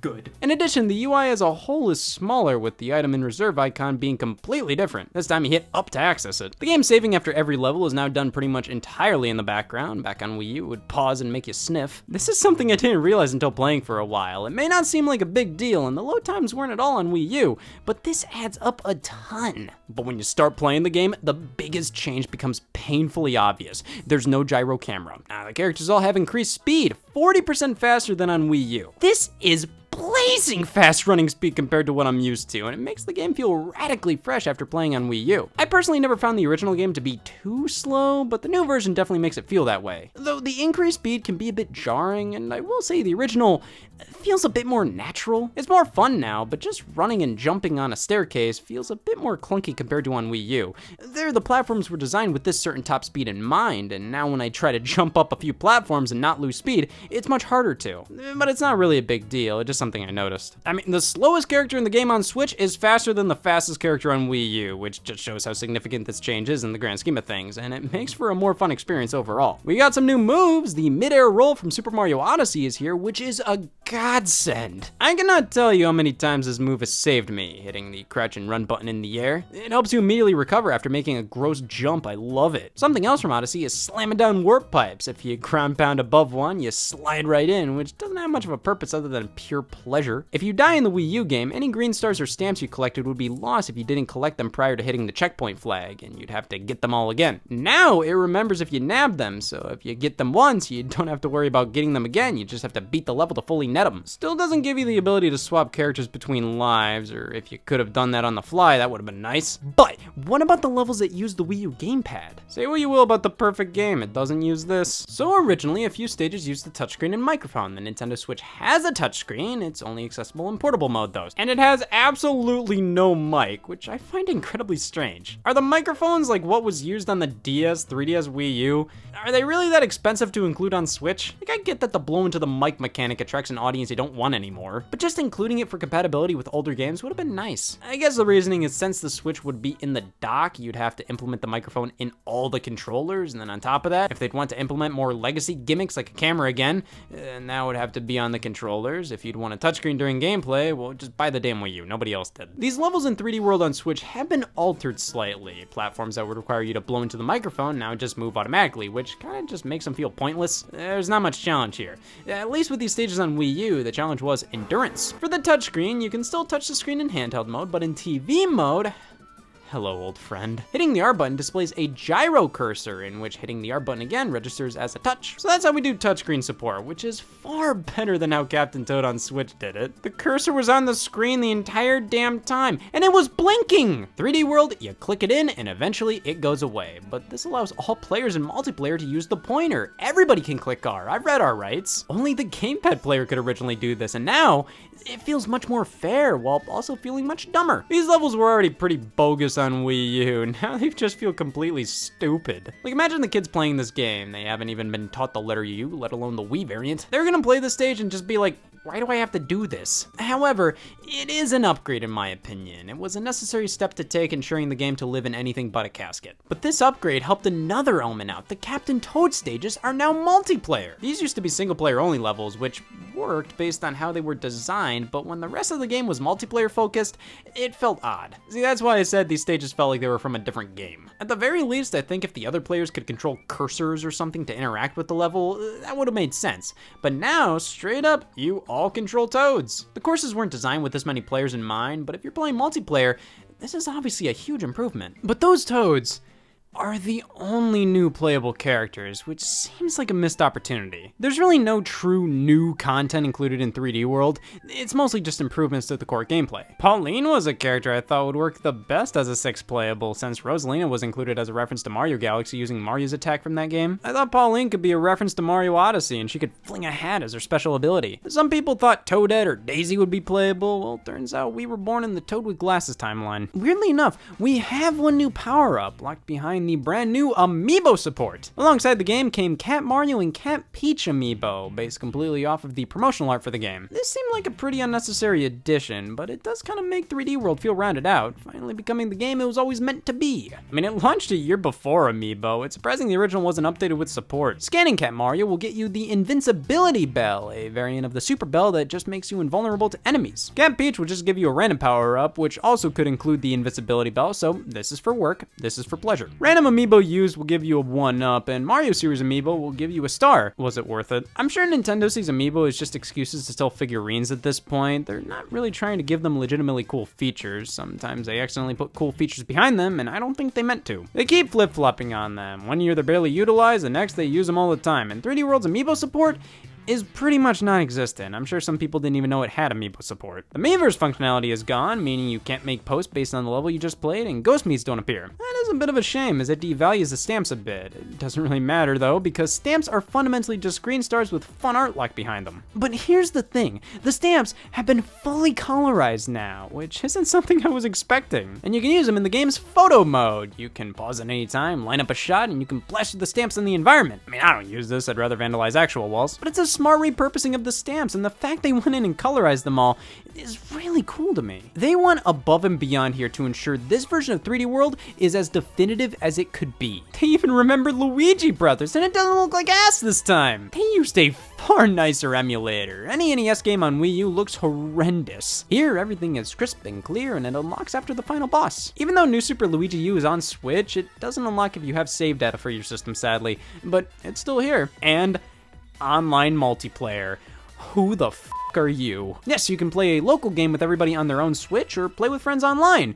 It would have been nice if you could have played with random people, but since 3D World still doesn't have free-for-all multiplayer modes where you just jump in, play a few stages, and boom, see who wins, this makes sense. That still would have been a really nice addition. I mean, New Super Mario Bros. U has modes like that, so come on. Well, the online works about as well as online would work for a Nintendo game. It's really hit or miss. I mean, I'm not one to be that upset. I've never had the biggest problems with online in Nintendo games. It could obviously be far better, but it does the job. They didn't have to include it. The fact they did kind of raises more questions like, well, if you see value in this, why the hell aren't you making it better? But it's here, it can work, and I'd rather have the option than not. This is incredibly impressive. 3D World is basically all here and remastered to perfection, and anything taken out is very incidental. Ports like New Super Mario Bros. U Deluxe took out so much, while something like this shows how much Nintendo cares about 3D World. They were willing to improve so much about the game, but also wanted to keep as much as possible intact from the Wii U release. Small things like colorizing the stamps, multiplayer in the Captain Toad stages, the speed increase, it all adds up to making this one of the most impressive ports of a game I've ever experienced. And that's not even half the story. Like, Jesus Christ, I like this game now. Just stop. This release is called Super Mario 3D World plus Bowser's Fury after all, and it's included via a separate option on the title screen. This is its own beast. It's based on 3D World, but playing one has no effect on playing the other. They could have just released this by itself. Bowser's Fury, right off the bat, has a much darker tone. Made sure to take note of that. Good morning, Pants Pissed. We get a cutscene reminiscent of 3D World's opening, though the animation looks a little stiffer here. The sun rises as Mario walks around and sees Tar. Good morning, Pants Pissed. Bowser's fucking pissed. He's large as shit. I have full camera control. It's my grandma's worst nightmare. Yeah, so Bowser's Fury uses Mario's same moveset from 3D World. You still hold the run button, you get the same power-ups, though you have more than 8 directional movement, and you have full camera control. It feels like Mario Odyssey. The camera control was initially set to be really not sensitive enough, though. You kind of have to finick with it a bit in the settings. But yeah, I pissed off Bowser, but I grabbed a cat trying to scare him off. You're hired. Afterwards, you meet up with Bowser Jr., who teams up with you because Bowser's just too pissed. Now, why is Bowser like this? What happened? Well, you'll have to go to the game's instruction manual for info on that. The story, it's kinda there, but this is more of an experiment than actual Mario game. Basically, it takes assets from 3D World and creates an open world non-linear platforming experience out of them. This is Lake Lapcat, and it has more cat-themed things than 3D World can claim to. Yet for some reason, this entire area is themed around cats. Pretty much every enemy is now cat-themed. These kittens appear that all have colors correlating with the playable characters in 3D World. What does this amount to? Bullshit! I think they might be trying to overcompensate for the lack of connection between 3D World and Bowser's Fury. Like, these games have a few things in common, but at the end of the day, it just shows how you can take all these assets from one and make them completely different in another just by recontextualizing them. Plessy used to be just for slide levels, but now she's used as a means of transportation from one island to another. Power-ups are all the same, but now you can store them and access them whenever you want, making them feel more like parts of your moveset rather than power-ups. Bowser's Fury feels like the answer to my lust for what I wanted 3D World to be when it initially released. Combining 3 different grassy plain stages to make one big one. Bowser's Fury is basically an amalgamation of a dozen 3D World stages laid out amongst a large world map, and you have to travel to each of them yourself rather than selected on a stage select screen. You have cat shines to collect, which are pretty much moons from Odyssey, shines from Sunshine, power stars from Galaxy or 64. Complete a mission, get a cat shine, and each mission is pretty similar to something you'd see in Odyssey. Usually get to the end of a platform challenge or collect a certain amount of things, defeat all the enemies, etc, etc. Other cat shines you get by just exploring and finding them throughout the world. And with the help of Bowser Jr., that becomes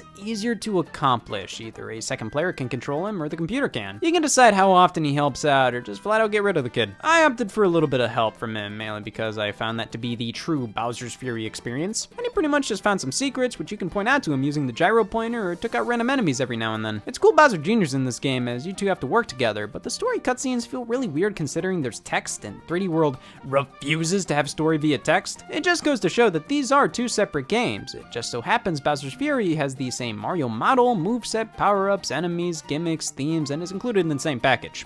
What the hell am I playing? But there's so much this game takes from Odyssey. I mean, specifically when you get a shine, that's the damn Odyssey animation. The map's user interface is similar, even the way Bowser Jr. asks for Mario's help invokes vibes from Odyssey's opening. But Odyssey was all about exploration. I feel like the platforming challenges Bowser's Fury is full of reminds me more of Mario Galaxy, and the tropical setting screams sunshine without even talking about how the collectibles are called shines. Bowser's Fury combines every form of 3D Mario and still makes it unique. It's crazy how this is so based on 3D World, but feels almost completely different. And Bowser can be blamed for that, as every so often, Bowser's Fury is unleashed. Damn! It just happens while you're playing the game. Bowser just becomes furious, and you just have to deal with it, either by collecting a shine that'll scare him off, or just waiting things out. Eventually, you'll go back to sleep. But this is such a fun mechanic. It forces you to stay on your toes. You don't know when Bowser's coming back. It could be son of a bitch! Fury instills a certain fear in the player, unlike other Mario games.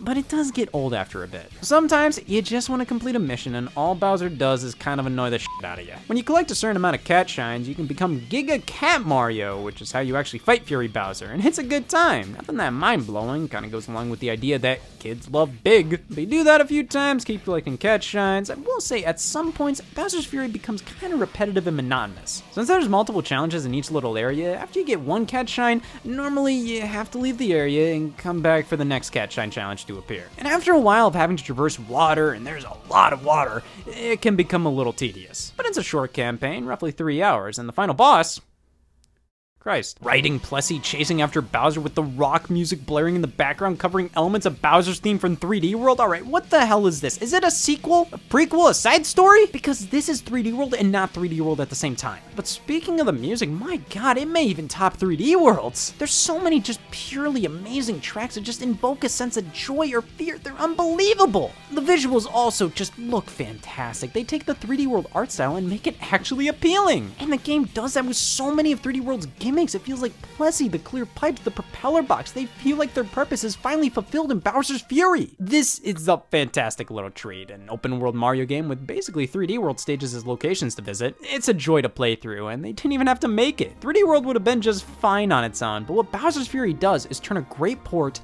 into a must-buy for everybody. No matter what kind of Mario fan you are, there's something for you here, whether it's the open sandbox style of games or the linear course clear type ones. 3D World plus Bowser's Fury is not only the definitive version of 3D World, it may just be the definitive Mario package. It stands toe-to-toe with something like Super Mario All-Stars being a go-to experience to just understand what the hell this is. And honestly, even though prior to Bowser's Fury's release I felt this way, I think it made 3D World make a whole lot more sense. 3D World used to be a bit of a disappointment on Wii U, but now that it doesn't have the expectations of being a revolutionary 3D Mario hell-bent on saving a struggling system, now that we have fundamentally all styles of mainline Mario covered, with 2D, 3D in the style of 2D, and full 3D, it's easier to appreciate this game for what it is. A masterclass in platforming. It's nothing that'll blow you away, but it's one of the most fun Mario games ever created with little to no downtime. Every second is a joy. While it may not have the impact of something along the lines of Mario Odyssey, it wasn't meant to. Not everything needs to be on that level. And considering everything this game set out to do, I think it succeeded big time. I've had a lot of history with this game, and while I flip-flop between loving it and being more critical, in the end, I care about this one so much. It may not be my favorite Mario game, but as the years went on, I appreciate it more and more. But they didn't fix the poppin' in Sprawling Savannah. You were this close. Hey y'all, Scott here. What'll it be? Mario Kart 8! This is a bar. Alright, so Mario Kart 7, it happened. There was nothing we can do about it. What can the series do next? I got it. Mario Kart 8 was the series' big return to using even numbers, and is easily the game that had the most writing on it. See, released for the Wii U, Nintendo's least favorite little disappointment. That system was having a hell of a time not failing. I mean, how was that possible? It launched in November 2012 with... And then a year later in 2013, things got steamier with the release of I'm Really Trying Here. To be fair, of course the Wii U had some solid games at this point, but they just weren't enough to get people interested in the console. The Mario games released for the system were fine, but they looked like any other Mario game. A Zelda remake, Lego game, a game that launched the same week as Grand Theft Auto 5, the third entry in a somewhat niche series that was pretty much dormant for a decade, and Game & Wario. What the hell is a Game & Wario? Yes, all of these games were varying levels of good, but can you really blame anybody with a pulse for not buying a Wii U? Oh my god. What the Wii U needed was a Nintendo game that looked significantly better and more fun than any other Nintendo game we've played in the past. One of the Wii U's problems was that most of the games you'd buy a Wii U for looked pretty similar to games you already had on your Wii. We needed a game with mass appeal that felt like a huge step up from previous generations. His mustache moves in the wind! Mario Kart 8 was the Wii U's big chance to redeem itself, the system's killer app. Up until its release, the console was just kinda... And when Mario Kart 8 came out, the console went from... to... As previously stated, the Wii U launched in November 2012. It sure did. Contrary to what most will say, the launch was pretty solid in my opinion. There was quite a lot to play, and no games that made anybody other than the die-hard Nintendo fanboy who'll buy anything they release by the console. It's Wario. But if you bought the console at launch, you had quite a bit to play. Nintendo Land was great fun. New Super Mario Bros. U gave your thumb something to do for a few hours and nothing more. Third-party games weren't exciting. I mean, Mass Effect 3, oh my god, didn't that release 8 months ago and didn't everybody fucking hate it? Regardless, you had stuff to play on Wii U. And then January hit. There wasn't much on the Wii U's horizon in terms of game releases for a good few months. Sure, Rayman Legends was set for February, but Ubisoft said, our okay M-rated zombie game exclusive to Wii U didn't sell as well as we wanted. Let's delay Rayman and put it on other platforms the same month as Grand Theft Auto 5. I'm still not sure if that was a good idea or not. Basically, there wasn't much coming until March, so Nintendo had to step up and give fans a reason to be excited, and what followed was easily one of the best moments for a Wii U owner next to it getting discontinued. The Wii U Direct focused on reaffirming games we already knew were coming, alongside soft announcing some as well. Many of these announcements were for games that were far away from releasing anytime soon, like Shin Megami Tensei Cross Fire Emblem, which ended up releasing in 2016 as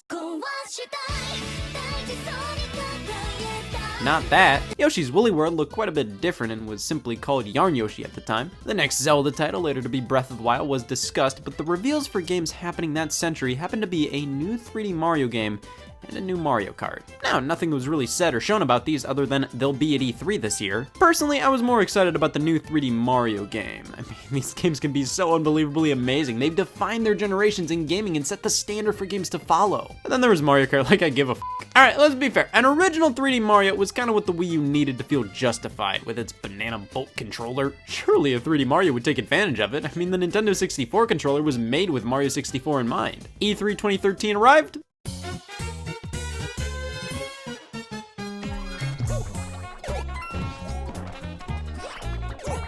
I'm sad. Anyways, I was obviously happy for a new Mario Kart, but I felt the same way I did when the previous title, Mario Kart 7, came out. I just wasn't that excited. I mean, Mario Kart's Mario Kart. It's more of an inevitability than a huge event when one released at that point. I think I was still upset I was bad at Mario Kart Wii. E3 2013 arrived.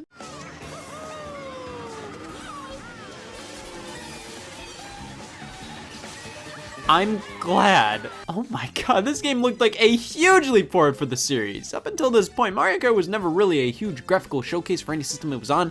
It always looked pleasant enough, but most of the time the presentation ranged from underwhelming to good enough. Mario Kart 8 actually looked like it was taking advantage of the hardware it was running on. Who'd have thought? The gliding and underwater segments from 7 were quickly revealed to be returning alongside bikes from Mario Kart Wii, with one major element being this game's standout feature: anti-gravity. See, now the tracks can twist and turn all around. It doesn't matter, your car can go on the walls. Newton was a fuck anyways. At the end of the trailer, Mario's Kart does this and forms an 8. See, Nintendo stated they named it Mario Kart 8 because there's this one course that looks like a Mobius strip, which looks like an 8, so let's name this one Mario Kart 8. Even if this was the third Mario Kart, they'd still name it Mario Kart 8. Mario Kart TV was detailed, being a way to share replays of your races with others online, and the release date was...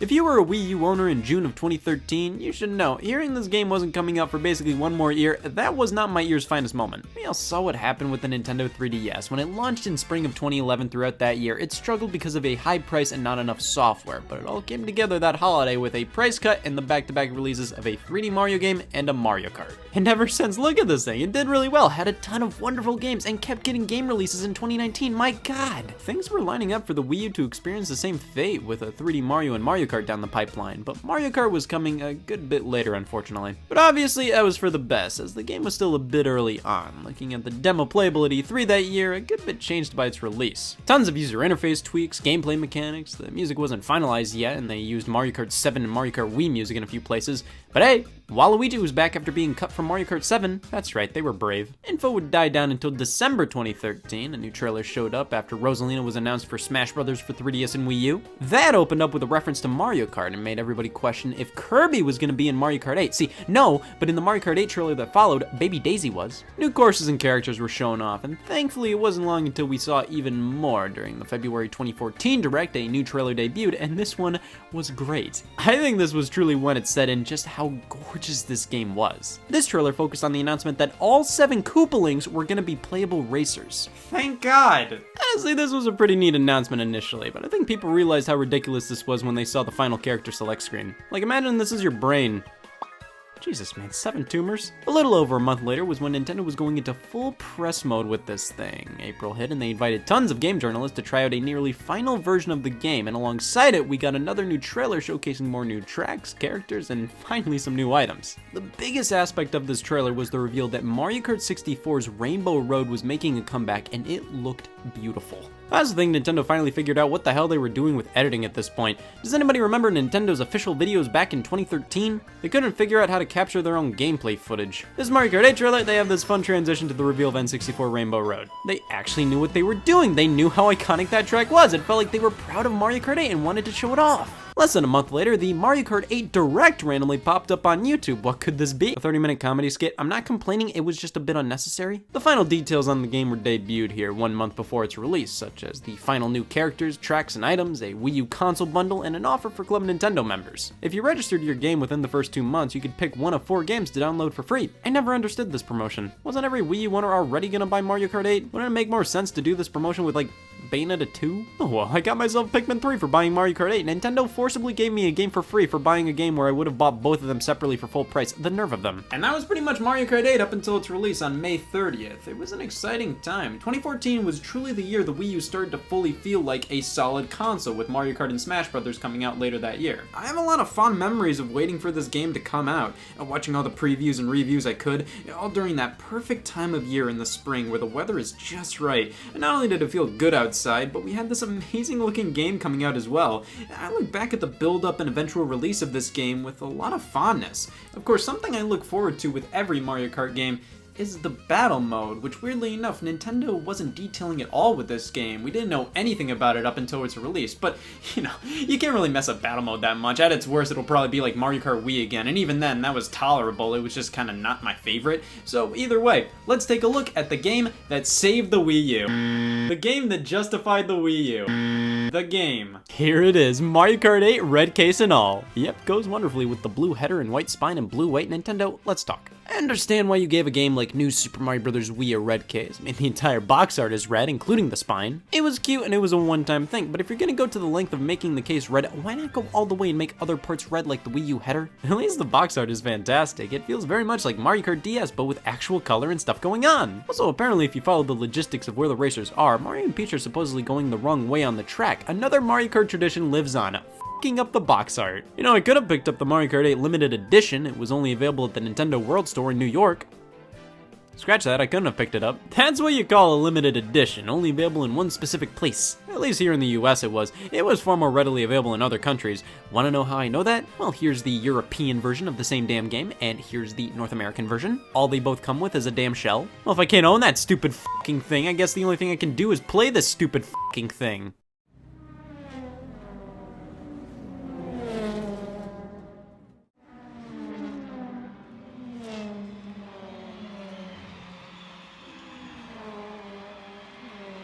Mario Kart 8!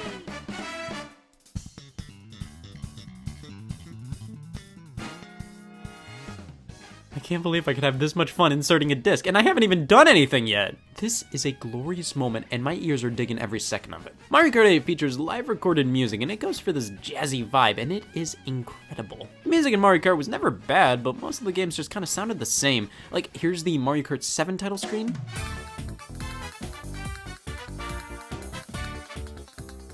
I'm using Mario Kart Wii music here. They all just kind of blend in for me. Again, they're not bad, but I don't hear any defining characteristics of DS's music compared to Wii's or 7's. 8 has its own flavor, and the fact that it's all live recorded gives the soundtrack a feeling of significance that the series lacked up until this point. The title screen's theme is amazing, and after a while it plays Super Mario Kart's title theme. Tons of Mario Karts have had the Super Mario Kart theme thrown into their main themes, but there's something that feels so good about the implementation in 8, I love it. Heading into the menus. Well, I don't know what else I'm gonna do. On to the character selection. Whoa. So initially this would be your starting roster and you'd unlock more characters by just playing through the Grand Prix. You'd unlock a random character for beating a new cup, that's it. That definitely makes things pretty simple, but my god, did I work my ass off to unlock King Boo and Petey Piranha and Double Dash. That was a nightmare, but I am so proud of the memory card they're on. Here, I mean, yeah, I unlocked everything, but I feel absolutely nothing looking at the complete character select screen. For multiple reasons. Now listen, Mario Kart 8 has the highest number of playable characters in the series yet, but there are some baffling exclusions, and the new racers, okay, remember when I said they introduced the Koopalings as characters? Those are your new ones. You're welcome. This character selection is like a weird combination of Mario Kart Wii and 7's with some characters that make no sense to be here, with staples of the series left out for seemingly no reason. Bowser Jr., Diddy Kong, Dry Bones, King Boo, Birdo, all not playable in this game at all, while Metal Mario returns from Mario Kart 7. Baby Peach and Baby Daisy return from Mario Kart Wii. And like I said, seeing the Koopalings playable in that original trailer was pretty cool, but they ended up being really the only new characters we got in this game, and when 7 of the 30 playable characters are variations of the exact same idea, but that's not all. We got 2 other new characters in the form of Baby Rosalina. Listen, as your resident Mario Galaxy player, that game had an entire backstory for Rosalina, and I will say Baby Rosalina makes no sense. Now, Baby Luigi, that's fine. And of course, Pink Gold Peach. Metal Mario, you could somewhat give a pass to. Weirdly enough, a metal version of Mario has been a part of Mario games for quite a while, and in Mario Kart 8, the metal effect looks kinda cool. I don't like him here, but I won't waste a picket sign on him. Pink Gold Peach and Baby Rosalina as well were never a part of the Mario series prior to this game. They were put in here because they were easy peasy to develop. You just take the Baby Peach and Baby Daisy models and tweak them a bit, bam, Baby Rosalina. You take Peach, make her entirely pink gold, bam, skin disease. The Mario Kart 8 roster may be large, but it's so focused on filler that it doesn't feel like we have nearly as much variety as before. Don't get me wrong, there are still enough characters to choose from. The selection could be far worse, but Mario Kart Wii's had so much more variety in terms of characters of different shapes, sizes, colors. I'm not the biggest Birdo supporter, but I'd rather have one Birdo than 5 children. Let's see how much of this roster is pure filler. So we have 5 babies. At the most, I think 3 would be fine, so let's cut out 2. Metal Mario and Pink Gold Peach are the definition of filler characters. They're just Mario and Peach with lead poisoning. Cut them. All 7 of the Koopalings. Honestly, you just need Bowser Jr. to represent what they represent, so cut 6 6 of them, and the remaining one we could just label as a work in progress Bowser Jr. And there we have it, about 1/3 of the roster taken up by pure filler. The other 2/3 are just your typical Mario Kart cast. Nothing sticks out all too much. Well, moving on, kart customization makes a return from Mario Kart 7 with the customization menu looking like they took the bottom screen in Mario Kart 7 and put it on my TV. Kart customization is the exact same as it was in 7. It's fine, but I just end up thinking about how it was in Mario Kart Wii. It was a lot quicker to just pick your pre-made kart. Here it gives me the illusion I'm building my own vehicle, but it doesn't feel like my creation or anything. It just feels like it takes longer to pick a kart now. Well, let's get a move on to the tracks. We select the first cup, and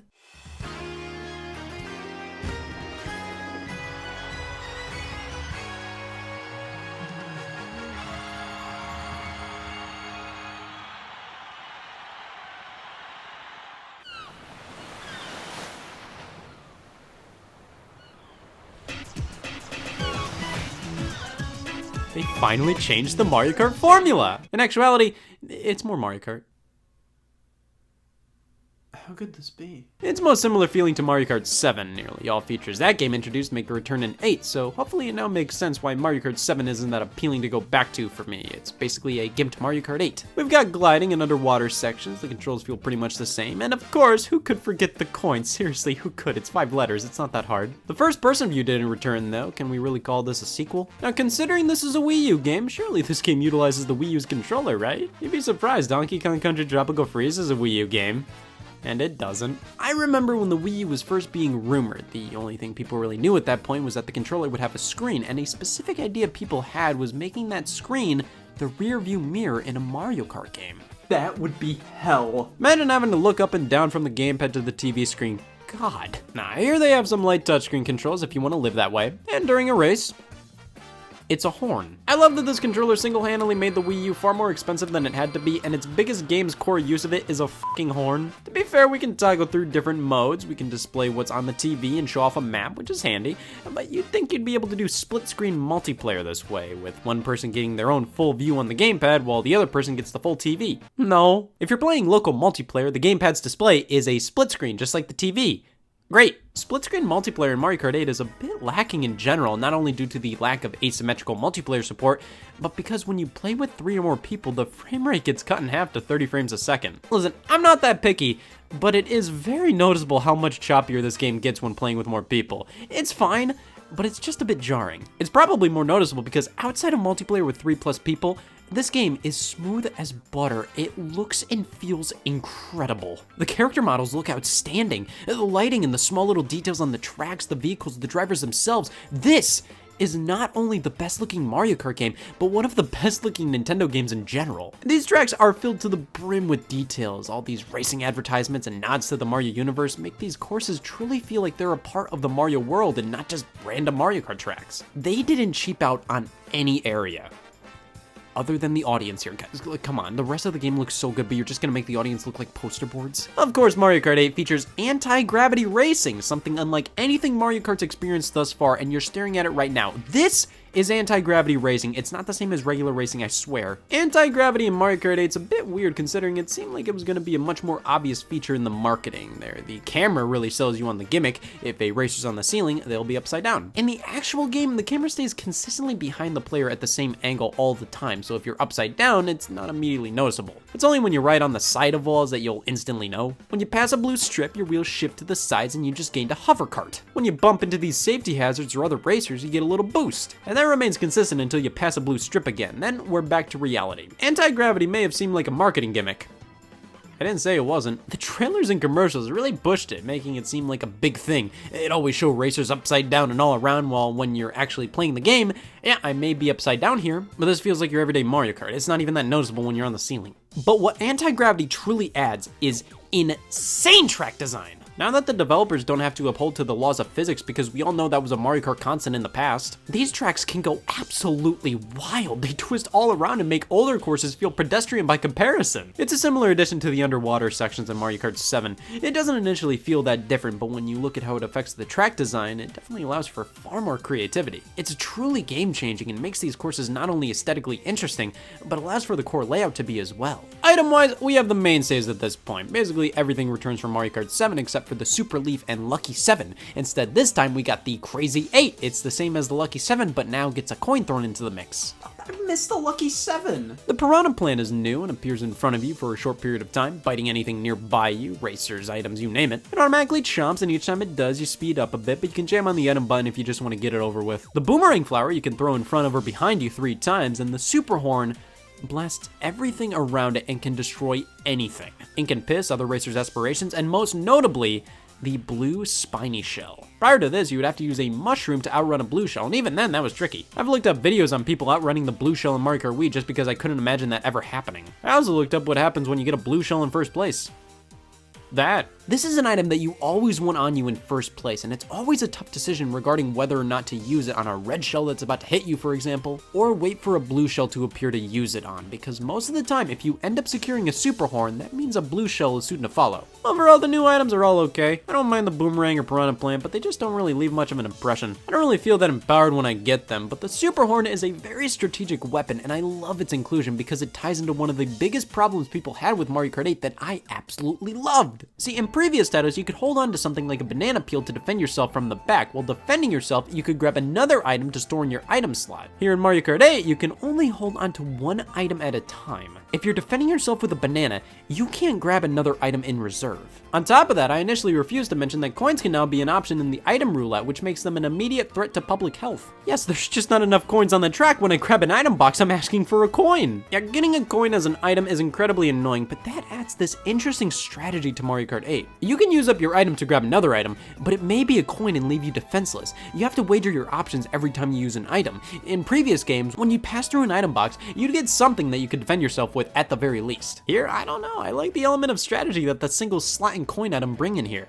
Everybody else fucking hated it. I can see why. Like I said, the new items aren't that cool. They're fine, but couple that with only one item and the coins, and this is one of the more boring Mario Karts item-wise. The balancing is actually pretty good.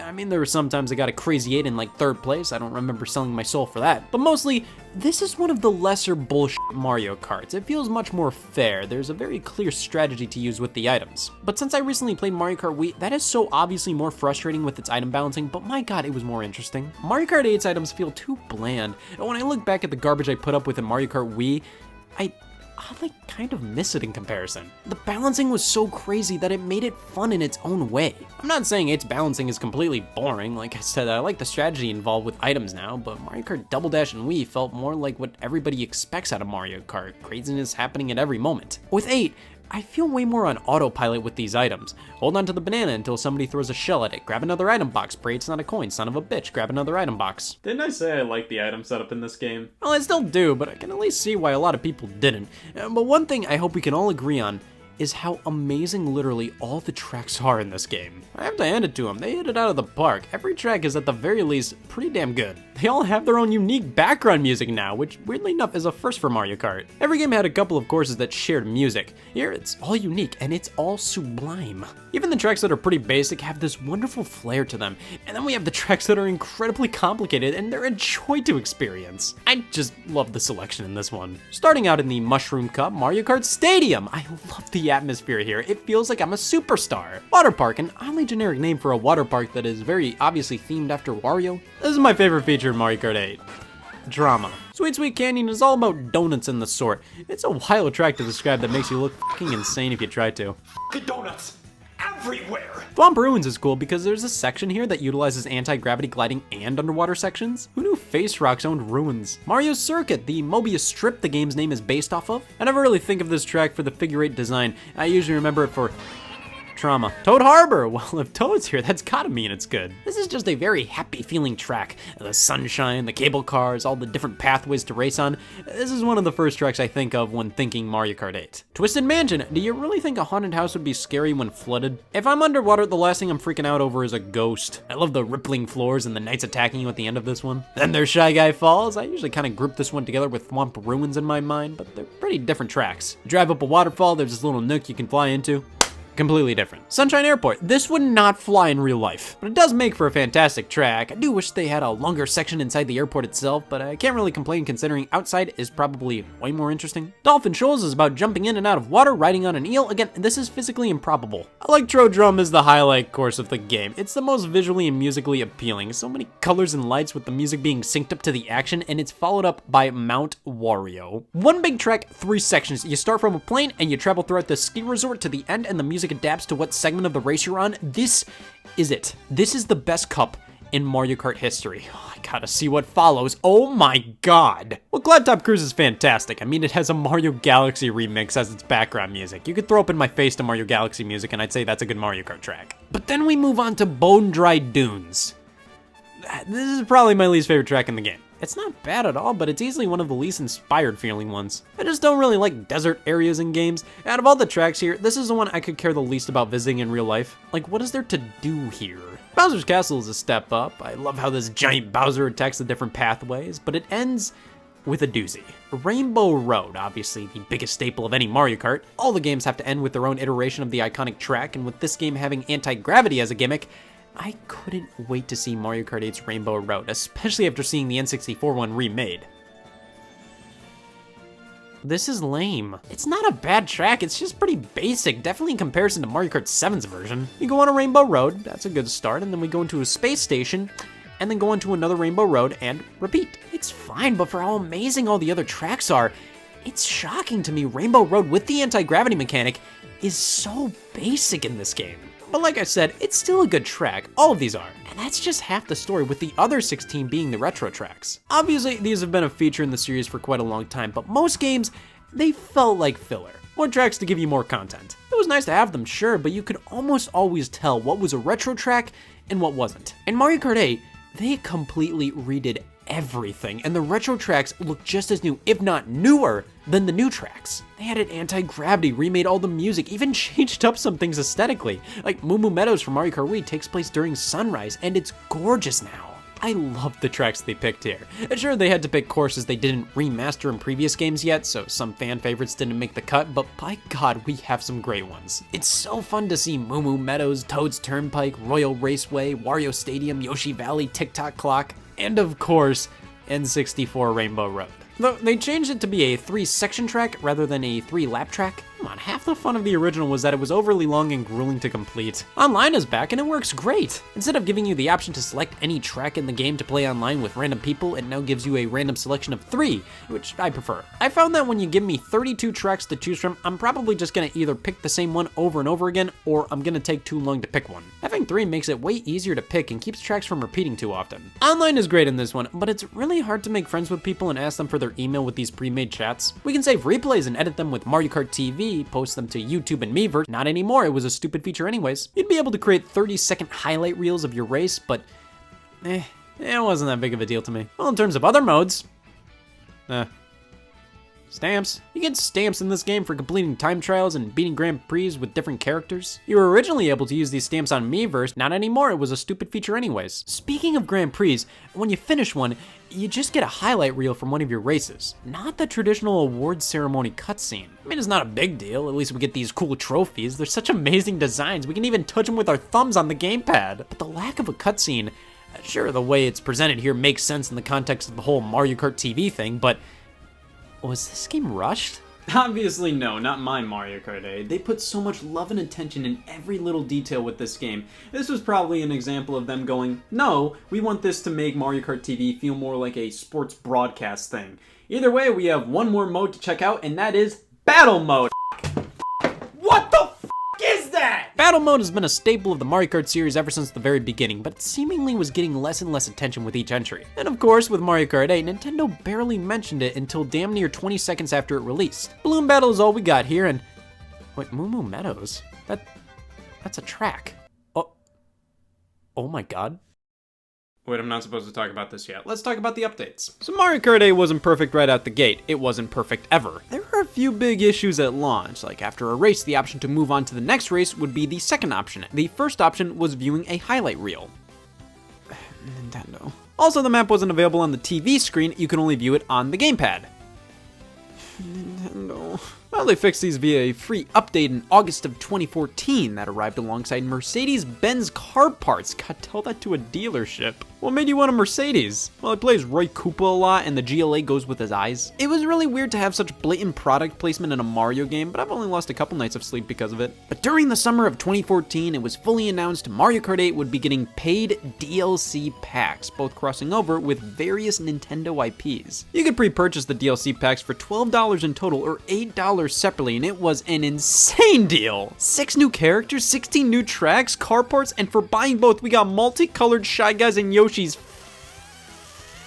Yes! So DLC Pack 1 offers 2 new cups, the Egg Cup and the Triforce Cup, alongside Tanuki Mario and Cat Peach and Link. Guess which one's the most interesting? The tracks offered across these are amazing. Yoshi Circuit from Double Dash is back, Excite Bike Arena is a tribute to Excite Bike and it's so much fun, it's so many ramps and areas to do tricks off of. Dragon Driftway is awesome, and Mute City was the most Nintendo's acknowledged F-Zero in years. Wario's Gold Mine from Wii and SNES Rainbow Road made a comeback. The retro tracks they brought back were a bit more interesting than some of the ones they picked for the base game, like Grumble Volcano. And some of these were already remade in older games, so it's nice to see they were willing to double dip a bit. Ice Ice Outpost is pretty lame, not bad, but not my first pick for anything. And Hyrule Circuit, a wonderful trip through the world of Zelda. DLC Pack 1 was awesome. It came at the perfect time for me, right when I was starting to get a little old to Mario Kart 8 in November, and bam, here's some amazing new tracks and things to spice it up. It also included amiibo support where you can unlock character outfits for your Mii.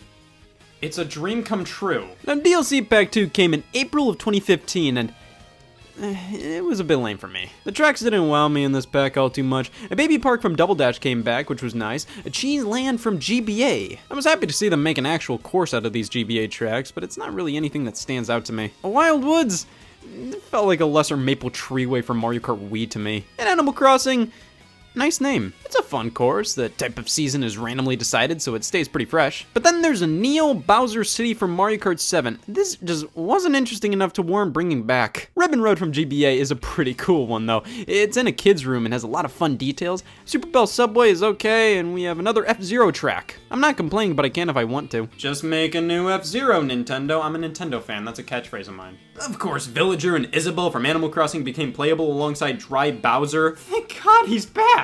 So the DLC rounded out Mario Kart 8 quite well. We have more tracks than ever with a better character selection. It's cool to see Nintendo willing to do more crossover content with Mario Kart, but that was far from the biggest story here. They added 200cc to the game alongside DLC Pack 2 as a free update. My God, it was too fast. I remember this was a pain to get a hold of originally. You had to do a lot more braking on corners while drifting, and most of these tracks were never designed for this kind of speed, but it was a cool little free update to a game that was already one of the best Mario Kart experiences, hands down. It's the best looking Mario Kart, the best sounding Mario Kart, the best controlling Mario Kart, with the best tracks in the series, hands down. I'm a bit bummed out by the lack of things to do in the game outside of racing. Like, basically, play the Grand Prix and play online, that's all you can really do. But when it comes down to it, Mario Kart 8 was the definitive Mario Kart experience at the time of its release. But they just had to f*** up the battle mode! So they didn't put any battle tracks in here, they just used existing ones. Okay, that's already lame, but they couldn't have even been bothered to alter the tracks just a bit to make them more suitable for battle mode. They're terrible! They're so big and designed to loop around. They aren't small, closed-in arenas like battle tracks should be. And out of all the tracks to choose, why Toad's Turnpike? Why Yoshi Valley? Why Toad Harbor? And when you die in battle mode, you come back as a ghost and can still hurt the other players. That's not fair! What the hell were they doing with this mode? It's ridiculous! I almost would have preferred if they just didn't bring the mode back, or at the very least if they just remastered old battle stages and nothing more. That would have been okay. But no! Instead, this is the worst mode in any Mario Kart game. And it used to be my favorite Nintendo! What is wrong with you?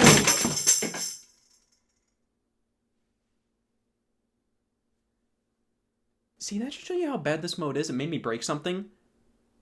But I still did that out of anger towards Nintendo. What the f*** am I doing? Hey y'all, Scott here. Listen, I've noticed newborn baby name books are the hot thing right now, so I've decided to work on a newborn baby last name book. Completely untapped market, never have seen one before. We have all the perfect names to spank onto your child. We have Smith, Johnson, Williams for Nintendo 3DS, Brown. Super Smash Brothers for Nintendo 3DS and Wii U for the Nintendo 3DS and Wii U. The fourth entry in the best series featuring Nintendo and video game all-stars assaulting each other holds a few milestones. The first Smash Bros. Game in HD, the first one on a handheld, the first one to actually be 2 games. Smash 4 was an incredibly ambitious title I played to death. And while it has the gameplay, the characters, the pizzazz we love Smash Bros. For, it always felt like it was missing some of the magic of previous entries. Listen, I love Smash 4. I've easily played it the most out of all the games and adore so much about it. But it just misses the mark with a bunch of little things. I'll try to explain myself, but beforehand, might as well go on and on and on about the development and lead up to release. So New Smash Bros. Was announced at E3 2011 for the 3DS and Wii U with some form of connectivity between each other. No footage, no name, no other details. Masahiro Sakurai was taking the helm once again as director for the project. However, at the time of its announcement, he was still working on Kid Icarus Uprising for the 3DS. Satoru Iwata announced the new Smash Bros. Game crazy early in development, as in, before it was even crazy early in development. It was obviously done just to plop consumer faith in the Wii U and 3DS, saying, don't worry guys, there'll be a new Smash Bros. A year later at E3 2012, Wii Fit U was announced, but Smash Bros. Was nowhere in sight. Behind the scenes, however, the project was just starting out. Sakurai officially proposed his vision for the next Smash Bros. To Nintendo in April of 2012, with features like custom moves, Smash Run, 8-player Smash, and a few new characters being detailed. A few weeks after E3, a Nintendo Direct was broadcast unveiling that Bandai Namco was developing the next Smash Bros. I think some people were a bit uneasy about this reveal, like these are the guys who made Pac-Man Party, we're gonna trust them with our Smash Bros? But in my opinion, Bandai Namco was always an excellent choice. Previous Smash Bros. Development teams weren't nearly as experienced in creating modern fighting games or nearly as big as Bandai Namco. Using a company as large as them would mean the game would have more manpower behind it and thus release a bit quicker. And Sakurai was still manning the project, not much to be worried about there. Some light news came out over the next year, like this whiteboard drawing Sakurai showed off and the announcement that the first screens of the game would be unveiled at E3 2013, and that led to the worst day of my 16-year-old life. Not the unveil itself, no, Nintendo announced that they wouldn't have a standard press conference at E3 2013, rather they would live stream a pre-recorded Nintendo Direct. A common practice for them these days, yes, but back then people were not happy about this decision, and the livestream itself definitely didn't help things. There were some technical issues, the stream wasn't very smooth at all, it would freeze a ton. Wasn't that great to watch. I'm sure many people didn't have a problem with it, but that wasn't the same for me and various others. It was so bad Iwata publicly apologized for the problems. Now, in terms of the actual full unveil of the new Smash Bros., oh yeah! We have one final announcement. They gave me those 2 sweet Switches, the Flaming Smash logo, the fake out Animal Crossing chunk. Oh my god, it's a new Smash Brothers! The 3DS version was the first unveiled, showcasing characters with a thick outline to be more visible on the smaller screen. It still looked really good for the system though. But who the hell cares? Mario sheds his skin and goes full on HD in the Wii U version! Villager from Animal Crossing was the only newcomer unveiled, and the temporary titles of Smash Bros. For 3DS and Wii U were shown with a release date of 2014.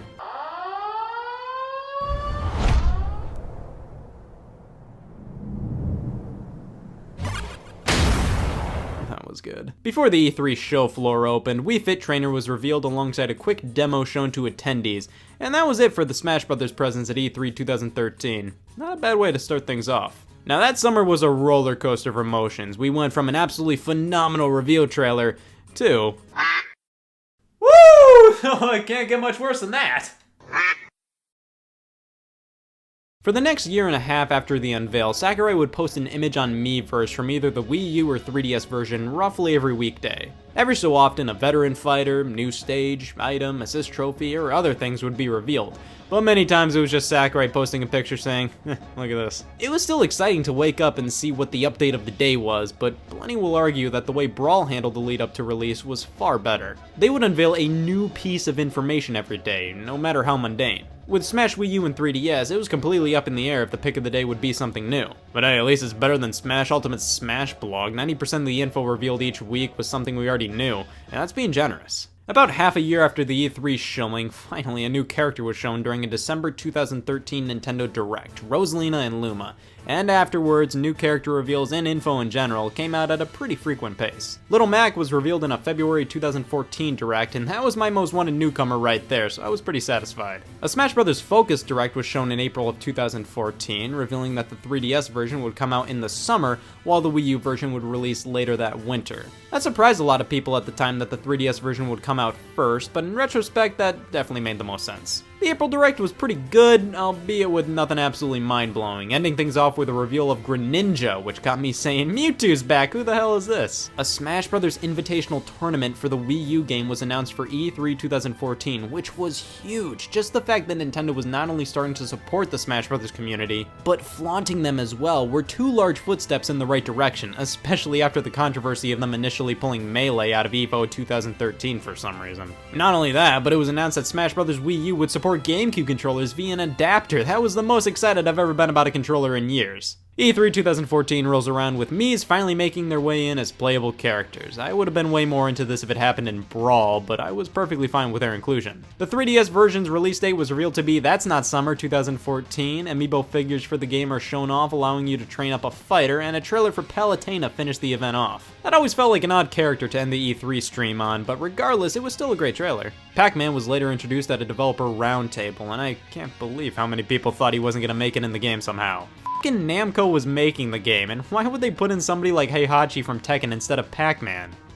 He's Pac-Man. I was pretty stoked to see him in here. I always loved Pac-Man, and being one of the most iconic characters in all of video games, I thought he was always a no-brainer for Smash Bros. Later in July, a livestream was held to simply reveal a newcomer trailer. This ended up being for Robin and Lucina from Fire Emblem Awakening, effectively shutting down loads of rumors since many predicted Chrom would be the new Fire Emblem rep this time around. But that didn't stop a totally real leak from the SRB revealing the remainder of the characters, plus loads of other screenshots and videos of the game. Yep, it kinda blew that all the secret characters were revealed 2 months before the game's release, but the thing is, the 3DS version was releasing in Japan a month before everywhere else. Either way, we would have had the characters spoiled for us over here, so leak or no leak, I don't think things would have been that different. The last newcomer to be unveiled pre-launch was Shulk during an August Japanese-only Nintendo Direct. Afterwards, Nintendo kept cramming Smash 3DS down everybody's throats with trailers and commercials everywhere, plus a demo that was exclusive to select Club Nintendo members until being available to everybody a week or so later. I was one of the lucky few to get the demo early, and let me tell you, that was tombstone worthy. While Smash Bros. For 3DS released on October 3rd, 2014 here in North America, Smash Bros. For Wii U still had a lot of mystery surrounding it at the time. We didn't know a ton about the exclusive features in that version until the Smash Wii U 50 Fact Extravaganza later in October, detailing what set the Wii U version apart from the 3DS one, ending things off with the reveal of Mewtwo coming back as DLC. And finally, the Wii U version alongside the GameCube controllers, adapters, and the first wave of amiibo figures launched on November 21st, 2014. Yep, that was the build-up to Smash 4's release, and it was definitely a fun ride. Smash Ultimate is great and all, but they revealed all the characters returning in one fell swoop. That made for an amazing unveil, but the fact that Smash 4 drip-fed us veteran and newcomer characters over a year and a half made things more interesting speculation and news-wise in my opinion. While Brawl was the first Smash Bros. Game I owned, Smash 4 was the first one I played when I knew what the hell a Virtual Boy was. I was far more competent at actually understanding Nintendo history and how to play Smash Bros. Effectively, thus I picked both versions up when they launched and played both of them for hundreds of hours each. I loved and still love these games, but I do have some nitpicks and actual problems with both of them that I'm more than happy to whine about. Now, whenever people talk about Smash 4, they always focus on the Wii U version, but let's be fair here. Super Smash Bros. For Nintendo 3DS and Super Smash Bros. For Wii U are separate games. / the same game. The more I think about Smash 4, the harder it is to classify what the hell it is. They both have the exact same character lineup, the same movesets, the same general art style, but they both have a different lineup of stages, modes, trophies, and while the gameplay is basically one-to-one the same across both versions, it's different in a few ways, such as assist trophy characters and Pokeball Pokemon running at a lower frame rate on the 3DS, and the Wii U version giving characters the ability to swim. It's basically different versions of the same overall game. You've played all the characters on Smash 3DS, you've played all the characters on Smash Wii U. Also, let's congratulate the winners of the Most Effective Title Award for 2014. These things are no nonsense, they get right to the point. Nothing interesting, no subtitle that's a synonym for fight like with the previous two games, just blatantly telling you what the game is. This is really boring. To be fair, with these two games simply being different versions of the same game, You couldn't really give them both unique subtitles, but at the same time, you couldn't call them the same thing because they're both different games. You see why it's hard to classify what these things are? Like calling Smash 3DS Super Smash Bros. Dimensions and Smash Wii U Super Smash Bros. Universe would be far more interesting, but it makes it seem like these two are separate games, when they really aren't. But calling both of them something like Super Smash Bros. Smackdown would imply these are the exact same games, when they really aren't. Yeah, the titles blow, but there's not really much else they could have called them. When the 3DS version came out, I was giddy, let me tell you. It was beyond satisfying to finally get a Smash Bros. Game on a handheld. I dreamed about being able to play Brawl on my DS back in the day, and to finally get basically that was great. Thankfully, the handheld form factor did little to impact the gameplay. This is Smash Bros., regardless of playing it on a console or on the go. The gameplay is faster than Brawl, yet slower than Melee, and it just felt like the perfect balance between the two. It's fast enough to remain interesting for competitive players,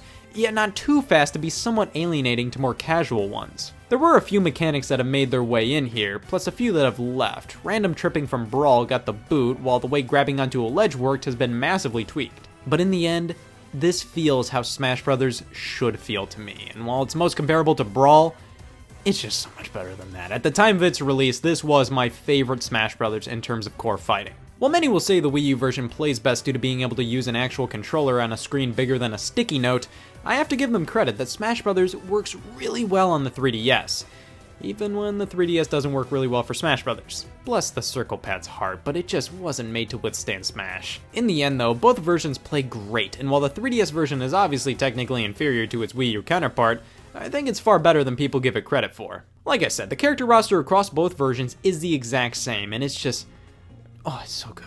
The newcomers are all so damn unique, and it actually makes the old characters feel kinda dated in comparison. Little Mac is a blast to use for fun. Villager has so many interesting moves, and how did it take this long to get Duck Hunt in here? And the third-party roundup, it's absolutely perfect. Sonic, Mega Man, and Pac-Man are the definitive 3 third-party characters who need to be in Smash Bros. In my opinion. And hey, Pac-Man is my undisputed main here. I love this character. You see, you have to just hit people with the fire hydrant and then give them the old Pac-Man special. Ah, the fire hydrant. You couldn't design a moveset for Pac-Man without the fire hydrant. However, some tweaks to the roster had to be made to get everything running smoothly on the 3DS.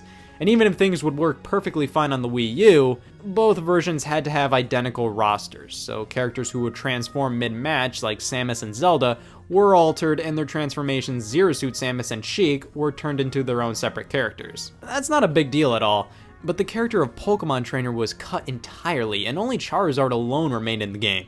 Squirtle and Ivysaur were cut, alongside the Ice Climbers, who just weren't working right on the 3DS. In addition to those 3, Wolf, Lucas, and Snake were given the boot as well. But for some reason, they decided to bring Dr. Mario from Melee back, and man, who wants Wolf when we have Dark Pit? As amazing as this roster is, it sure does have a strong case of the why the f***s. Now, I'd argue that the characters cut from Brawl to Smash 4 weren't major necessities in the roster, but it was still sad to see them go, even though some eventually came back as DLC. Pokemon Trainer is far more interesting than just Charizard alone, and Ice Climbers were kind of a Smash Bros. Staple at this point. It hurt even more to see them bring back an old Melee veteran to then totally ignore another one, Mewtwo, of course, before DLC was announced. 3 clone characters are here, Lucina, Dark Pit, and Dr. Mario, and these were thrown in as bonuses. They barely took much time to develop, so these characters weren't chosen over bringing back Snake or Lucas, for example. You can easily tell these characters are in a league of their own simply by looking at the character select screen.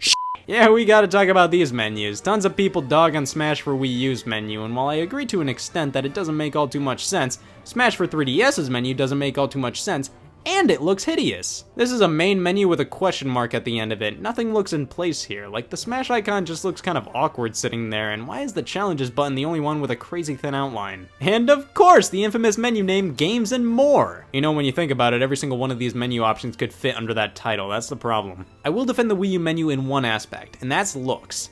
This thing is gorgeous. The colors, the characters flashing by in the background, the boldness of every icon, it all looks phenomenal. But it does not excuse this character select screen. Again, at least it looks pretty. Regardless of if you've unlocked all the characters or not, or have DLC fighters, it just feels uneven and unorganized. The final update for the game split Pac-Man from the rest of the third-party characters. That bugs me. Why are these 3 clones in their own section? Like, 2 are brand new and 1 is a veteran. At the very least, why isn't Dr. Mario with the Mario characters? Every other clone character is with their series, except for these guys. And speaking of Mario characters, Why is Yoshi separating them? He's classified under his own series, and the DLC characters aren't with their respective series, they're all just down here.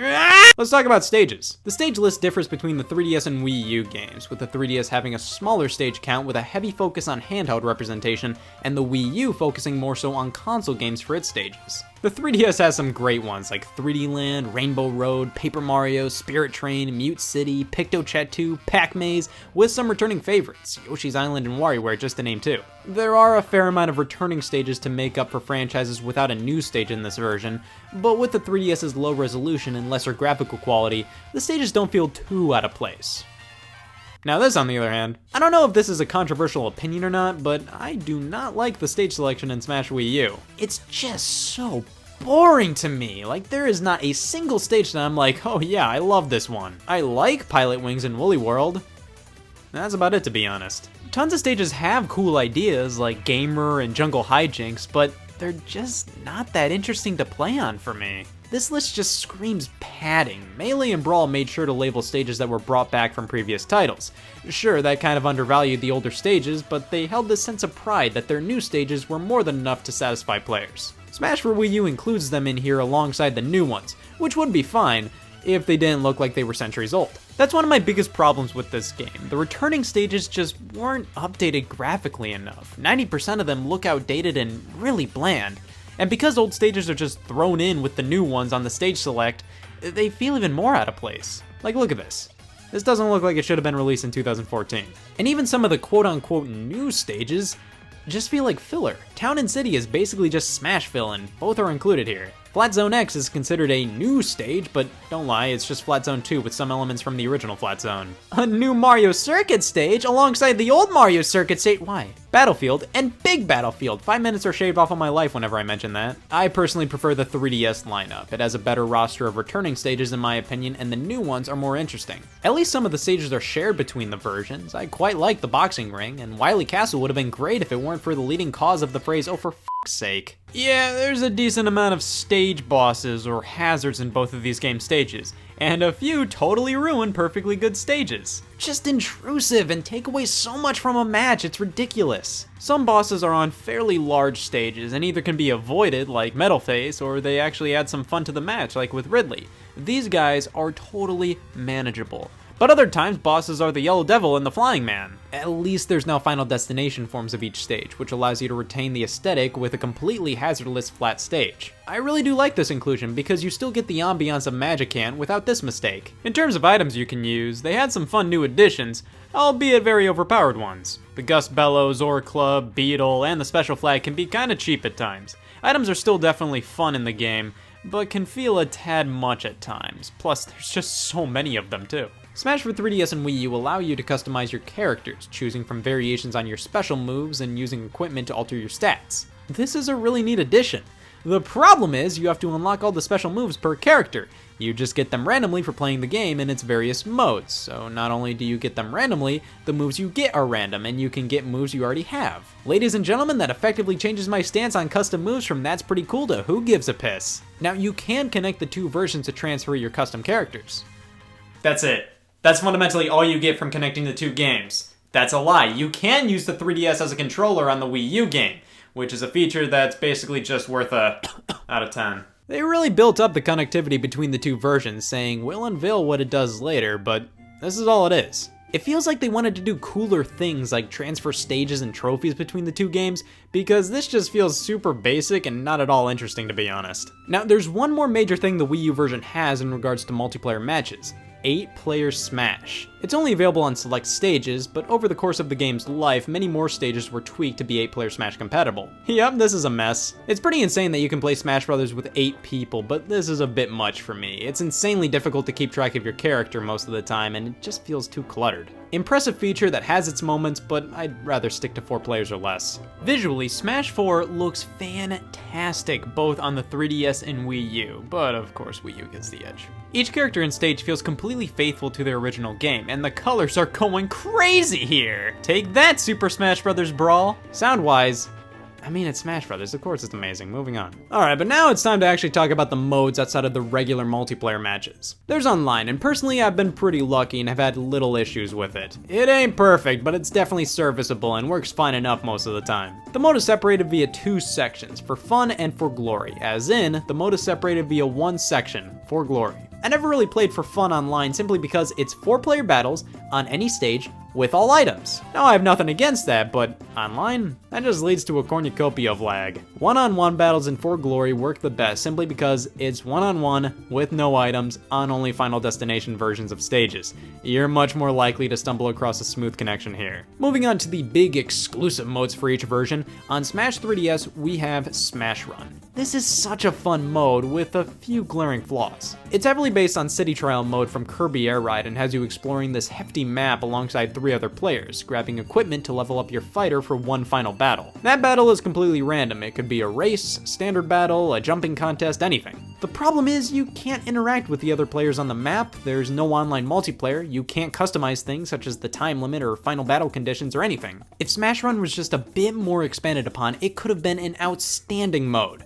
But as it is, it's a fun distraction every now and then, and nothing more really. Now the Wii U doesn't have Smash Run, instead it has Gonorrhea. Yes, Smash Tour. It's a board game in the vein of Mario Party. You roll some dice and have the same equipment from Smash Run to power yourself up, and try to collect as many fighters and trophies as you can. You can equip the trophies in battle, and they do all sorts of different things, like inflict damage onto an opponent at the start, give you an item, that kind of stuff. You go into battle when bumping into another player, and you use one of the fighters you've collected. You'll lose the fighter if you lose the match, and steal one if you win. At the end of the game, you have a battle with your remaining fighters all acting as separate stock. People don't like this mode. I don't think Smash Tour is that bad, but I don't think it's that great either. I feel like if it was simplified, a little less random, and had more character injected into it, then more people would like it. It's just so uninteresting visually. It has that generic Smash twang. You know what I'm talking about. Those elements of Smash Brothers where the designers have to make something original and not base it off of an existing property, so they just go for desolate wasteland with torn flags. Anyway, Smash Tour is still better than Mario Party 10, so at least it has that going for it. And hey guys, Snake may have been cut, but at least we got Street Smash. This is one of the few 3DS exclusive modes, and I gotta be honest, I never got this one. Heading into games and more, the 3DS version is looking pretty sparse in terms of single player content. Classic mode now features this map with various choices you can make on how you progress. It's pretty simple and gets right to the point, but I like it. It's perfect for handheld play and still retains a lot of the charm of classic mode. What the hell is this? Classic mode on the Wii U version is so bad. It's just a bunch of random matches, most of which are 8-player Smash battles. What's going on here? What kills classic mode on Wii U for me is just the randomness of it all. You're not battling characters from a specific series on their home stage. You're battling a bunch of random fighters on a random stage, and then a bunch of random fighters with custom moves on a random stage. Look at this, it's a 4 versus 4 match and all my teammates die within 10 seconds. I will say, I do very much like the difficulty selection on both versions, where you have to wager more gold to go on the higher difficulties for a chance of a higher reward. And if you actually get to the end of the game on a high enough difficulty, you get to battle Master and Crazy Hand before these new forms appear, all due to this Master Core. These forms are pretty tricky, but I really learned them inside and out and beat the game on 9.0 a few times. Both versions have these forms, but the Wii U version has an exclusive final form where you have to traverse the Master Fortress. Overall, Classic Mode on 3DS is a pretty good time. I hate Classic Mode on Wii U, but both end things off with great boss battles. I really like what they did here. All-Star Mode is back, but even on Hard Mode, it's just a bunch of nothing. Like, it's so easy to defeat everybody. All I do in this mode is just up smash constantly, and I end up winning. Stadium is back with the tried and true favorites, Home Run Contest and Multi-Man Smash, but Break the Targets turned into Dun Dun Dun.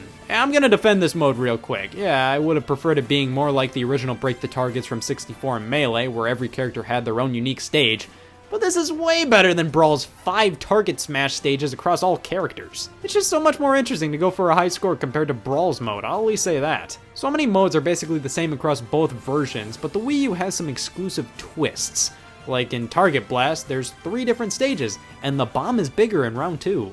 I need a Wii U. Events are back, still great and exclusive to the Wii U version, this time with a grid map sort of thing, because, I don't know, Special Orders, also exclusive to the Wii U, and it's pretty cool. It's basically about taking orders from Master and Crazy Hand, all about winning fights under special conditions. The difference between Master and Crazy Orders is Master Orders just has you beat one of these things and you're done. You win your prize and you can pick another. Crazy Orders is about seeing how many orders you can win in a row until you think you've had enough and finish things off with a battle against Crazy Hand. Crazy Orders is really the portion of this mode I played the most. Master Orders wasn't nearly as engrossing to me. But you know what's totally engrossing? Minus the N, minus the ing? Stage Builder! This feature in Brawl wasn't great, but it got the job done. Stage Builder is exclusive to Wii U and thus used the gamepad to draw stages, which in concept, that sounds amazing! But in reality, drawing stages doesn't add nearly as many possibilities as you think it would. It's very restrictive overall, and the amount of items you can put on your stage... Oh no.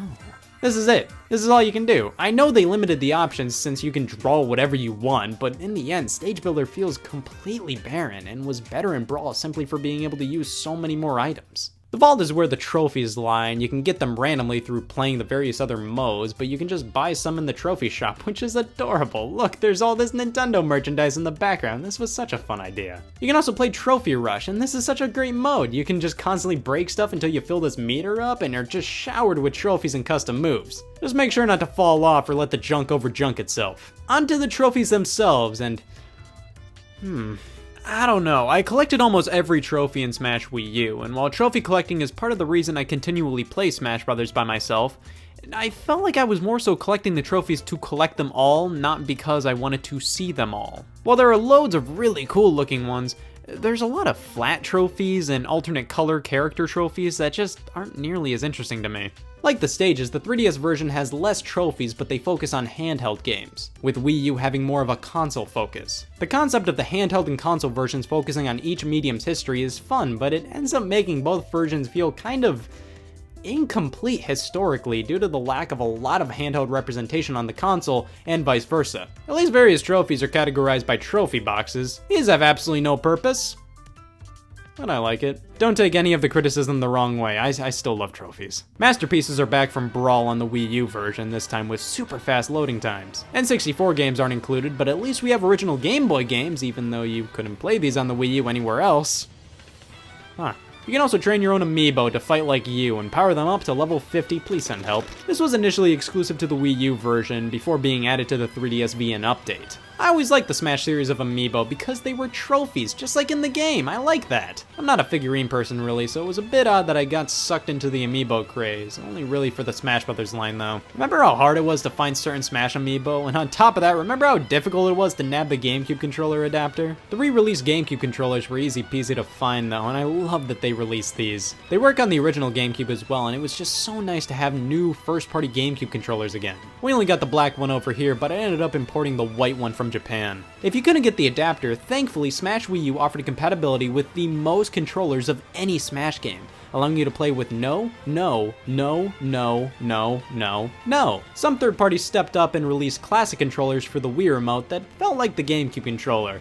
These weren't the greatest, but they were tolerable. I really hated how the GameCube adapter only worked for Smash Brothers, so these third-party options made it so then you can use GameCube-like controllers on various different games on the Wii U. Well, that is basically all the extra content in Smash for 3DS and Wii U, and overall, the lack of an adventure mode really hurts the single-player side of things. Sakurai stated it was due to people uploading Brawl's cutscenes online. They served as a reward for getting through the Subspace Emissary, so being able to watch them all without playing kinda defeated the purpose of the mode in his eyes. Honestly, that was never one of Sakurai's best decisions, but at least with no adventure mode, they were able to focus more so on the core gameplay and put their CGI efforts into all the amazing trailers we got for the game. Sure, adventure modes in Smash games were always flawed, and Melee's had a ton of that classic Nintendo charm, but was full of just standard fights on standard stages, and it was crazy short. Brawl's was an actual adventure mode, but lacked a lot of the Nintendo charm and was just too long. But I still like them, and its exclusion helps add to one of Smash 4's main problems in my eyes: a lack of personality. I'm not talking about like the characters themselves. If anything, the personality on them was cranked to the max. No, I'm talking the game itself. It just feels like versus battles and nothing else. And hey, you know what? It does that one thing exponentially well. Smash 4 focuses on the core fighting and the multiplayer fun that can derive from it, and that means the gameplay, in my opinion, was the best in the series at the time of its release. It's just everything else, the modes outside of multiplayer, don't feel nearly as fleshed out, or simply they're just dumbed down compared to previous games. Another problem is I like the 3DS stages more, I like the 3DS modes more, but the Wii U is how I want to play this game. I want to play it on a big TV with a controller. It's just I don't like the content in this version as much as the 3DS. I'll say this, Smash 3DS is just straight up more interesting. It has better ideas. But it doesn't matter because Smash Wii U is how everybody prefers to play. But we have to talk about Smash 4's most egregious crime. Its opening movie. Now Smash 3DS doesn't even have one, it just has this police lineup on the bottom screen. Smash Wii U does indeed have an opening, and it just doesn't work well. The main theme is great, and I'm perfectly fine with them using the CGI from the reveal trailers mixed with gameplay, but man, these edits just don't make any sense. Why out of all characters is Shulk the first one we see? Why is this specific shot in general the first one we see? Why would they use scenes from reveal trailers with different art styles? It just feels like they threw together a bunch of random clips most of the time. And oh yeah, DLC came out for this game. It was alright. I think you all know that I'm more of a fan of the colorful, wacky side of Nintendo, not all this Fire Emblem trash. Get out of here. No, really, the DLC was alright. Mewtwo, Lucas, and Roy all came alongside newcomers Ryu, Cloud, Corrin, and Bayonetta. It's definitely a milestone to see Cloud from Final Fantasy VII, the game famous for not being on a Nintendo platform, in Smash Bros., and Bayonetta was a pretty fitting end to the Smash 4 roster. She also fucking broke the game with how overpowered she was. The stages added were pretty great. Super Mario Maker was a solid choice, and the Mii Fighter costumes were 75 cents a piece, totally not worth it because I never used them, but I bought them all anyways. I wonder what the 3DS character select screen looks like now with all the DLC characters. Holy shit. Who needs vision anyways? So, tell me where it all began. Alright. Hi, my name is Scott, and I'm not an alcoholic. My name isn't Scott, and this isn't an AA meeting. Oh, thank God. I always hated those. I always felt out of place. I wish they would make it more accessible to non-alcoholics. You're stalling. I'm sitting. We can do this the easy way or the hard way. I'm paying you! With a coupon! You don't know what it's like to go to therapy. Hey, I got a life outside of this job. I go to therapy twice a week. You're a therapist. Where do you go to therapy? The mirror. Alright, fine. It all started at my desk. Hey y'all, Scott here. So is this the first time you introduce yourself like that, or is this a reoccurring thing? Pretty much every week. Say, do you want me to play 3 of Nintendo's worst games of all time to end up wasting thousands of dollars in therapy? That was some incredible foresight. I plan my year ahead of time. Picture this. Making bad games. It's like making bad water. It's almost impossible. But some people just can't help themselves. Almost every video game company has stumbled at some point, whether they had to rush a title out for release or just weren't focused enough during development. Mistakes happen, and one bad or misguided game doesn't mean an entire studio's talentless or doomed. Just because Sega made one oopsie doesn't mean they'll make another one anytime soon.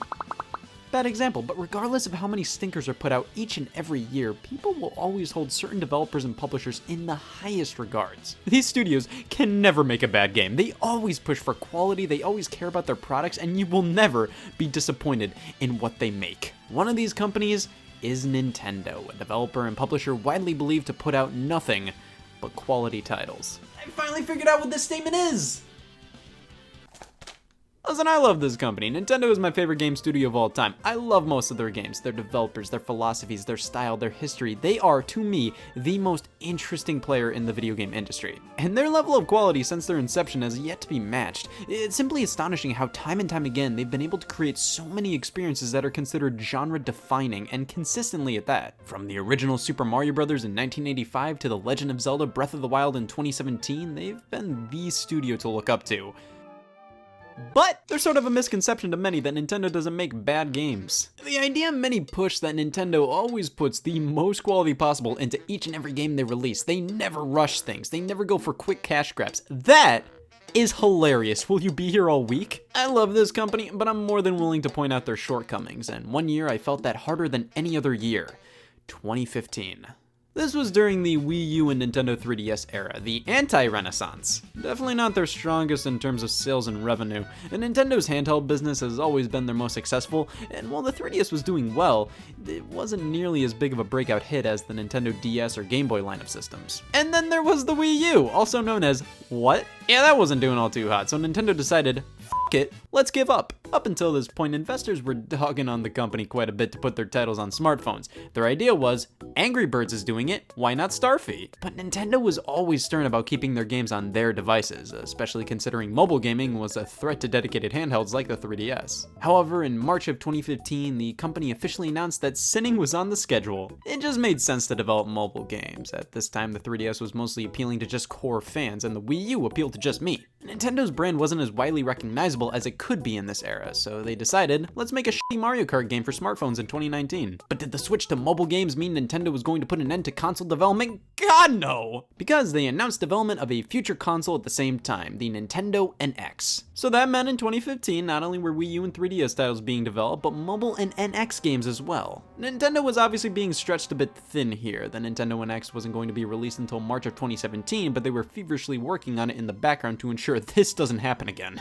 But they still had to put out Wii U and 3DS games, and with some of their titles getting delayed a bit from a 2015 launch, they had to scramble. They had to whip up games that reused old assets, had little content to them, or were just ungodly simple so they could have products to sell that year.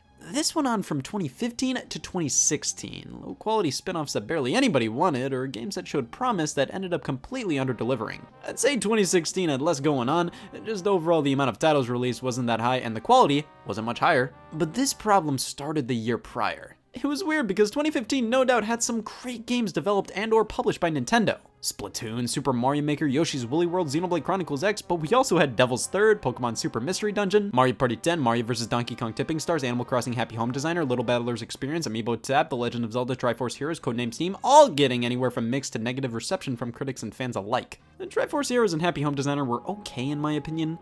Devil's Third had its moments, and I always put Mario Party 10 on the shelf like this. I never want to see those three words together ever again. These games, while not terrible, just didn't have the same level of quality as what I came to expect from Nintendo. They all felt a bit soulless in one way or another. Like, these weren't made because, oh, we want to do this. Instead, more like, oh, we need a Zelda game this year. However, there were 3 games released in 2015 I believe to be nearly irredeemable, some of the biggest mistakes Nintendo's ever made, games I consider to make up the dark age of Nintendo.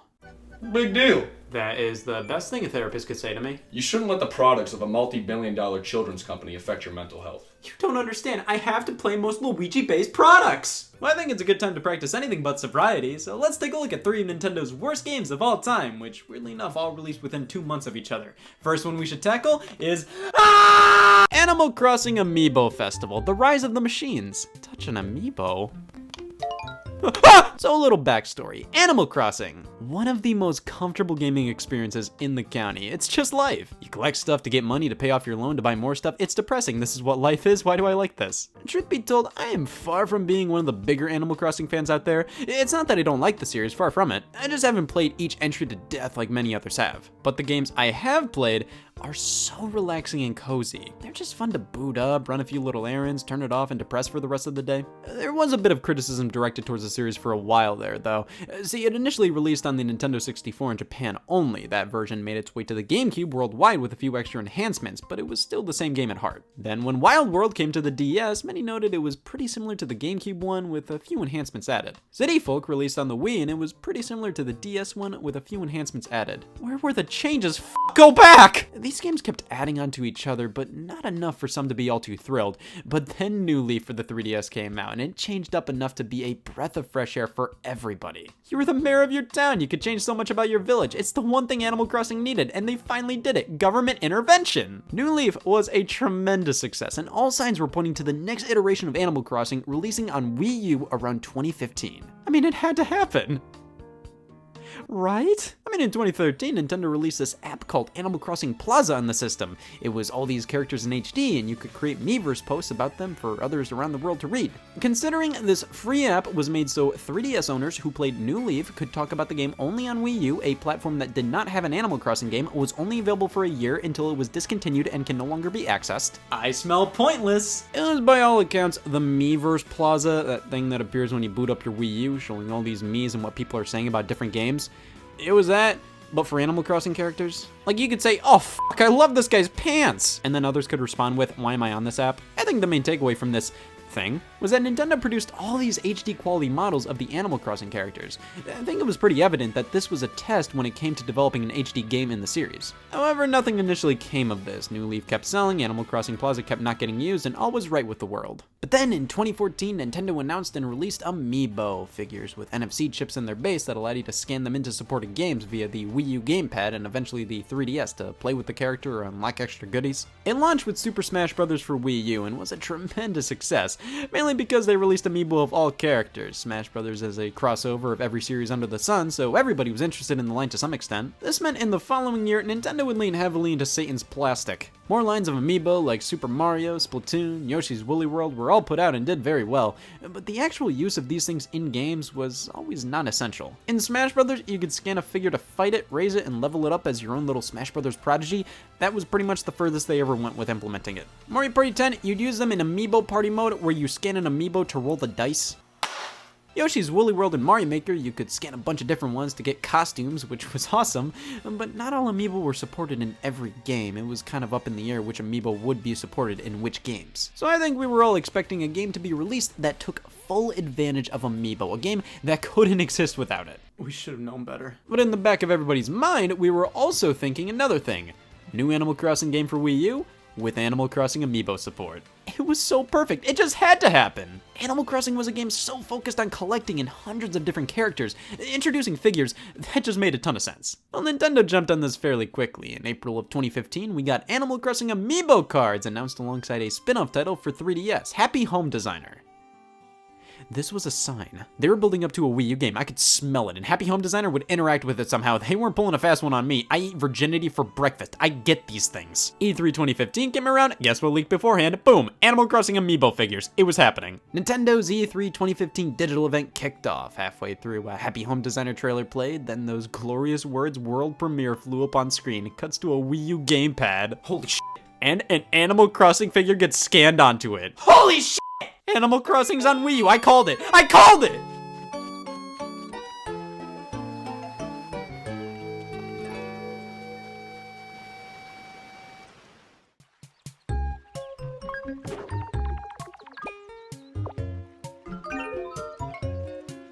So you got incredibly depressed over the announcement of a game in a series that you aren't even a huge fan of to begin with in the first place. That's right. Who the f*** is this guy? On your left, you will see no doubt one of the worst and tone-deaf video game announcements of all time. You can't tell me somebody at Nintendo didn't realize what opening a trailer with this shot insinuates. Nobody goes, oh my god, an Animal Crossing board game? Because that's what it was, a party game that used amiibo figures to roll the dice. Nearly everybody was disappointed and confused, but while this wasn't what I wanted in the slightest, I had higher hopes than I think some did. And the idea of an Animal Crossing party game wasn't bad. That's all it had going for it. The idea wasn't bad. Because my god, not only was this game's announcement a disappointment, the gameplay shown? What is this? Later on at E3, tidbits about why the game existed were coming out, one of them being how the developers just wanted a reason for Animal Crossing amiibo to exist. I can think of worse reasons for the apocalypse. Another one, albeit this was just a Nintendo of America employee kinda just talking up the game a bit on the E3 Treehouse stream, was that they said it was nice to have an Animal Crossing game that didn't require reading to enjoy. Most of this game is text. Suffice to say, Amiibo Festival was not received well. It just sort of got announced and then released later that November. Nothing really came out about the game until a Nintendo Direct in November highlighted it. A day before it released, there was a rumor floating around about the game being a free download and you'd just need to buy an Animal Crossing figure to experience it. $60 that I spent! So this is Animal Crossing Amiibo Festival. It comes in this box with 2 Amiibo figures and 3 Amiibo cards in this nice little envelope. Now apparently Digby here was only available for a limited time. Future releases of the bundle wouldn't include him. If only the game sold well enough to warrant them doing that. Amiibo Festival bombed. Stores are still putting it out on clearance to this very day. Like I said, the original plan was to phase Digby out of the bundle, but that never happened because I think stores are still trying to sell the initial batch of the game from 2015. Well, there are other Animal Crossing Amiibo that launched alongside it, so I might as well nab a few to get the full experience. I didn't even try and I own nearly all of them. All I did was go to Five Below, a GameStop, and a quick dabble on eBay, and here we are. Under $60 later, I own pretty much all of these except for Rover, Celeste, and Summer Isabel. These figures also rot in clearance bins. Nintendo definitely expected them to fly off the shelves like the Smash Bros. Line did, but they didn't understand that 1. That line appealed to everybody because it included dozens of different game franchises. Animal Crossing, while incredibly popular, only appeals to Animal Crossing fans. And 2. Nobody wanted figures that were only useful in a bad game. So you can pretty much find all of these for dirt cheap. I mean, I know I did. 5 bones a piece at Five Below, where garbage goes to die. I picked up 2 packs of Animal Crossing amiibo cards as well. These did far better sales-wise. They got up to 4 different series released. I assume it's because collecting hundreds of Animal Crossing cards is a lot more fun and addicting than buying one figure. So opening these up, I got Shirtwolf, Spunk Rat, Unemployed Mouse, Insomnia Duck, Better Than Me Gazelle, Bride of an Aardvark, Self-Conscious Dog, Ye Old Lion, Hair Duck, Sex Frog, Kyle, and Mammal. Alright, so now I own multiple Animal Crossing amiibo cards, I have nearly all of the Animal Crossing amiibo figures, and the game is officially in my Wii U. And then... it happened. The gout? No. Virginity.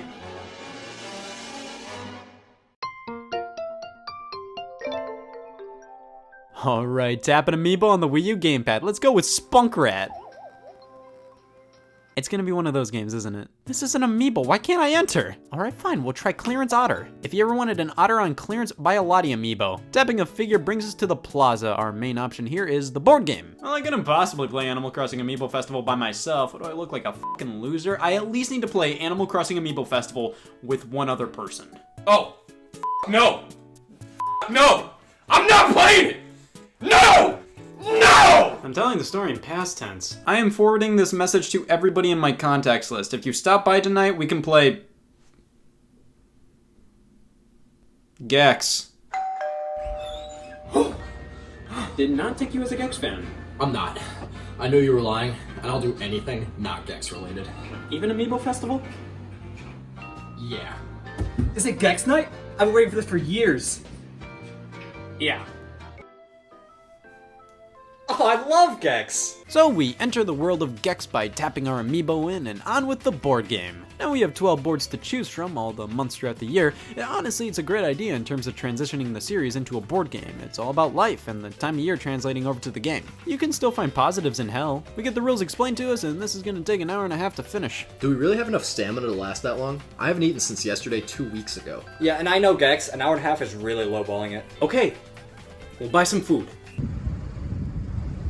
Alright, what do you guys want? I only have enough money for one thing we can all share. Doesn't matter to me. Yeah, I'm starving. I couldn't care less right now. Alright. I'll take 1 corn dog. You went to Sonic? Not just that, I ate there.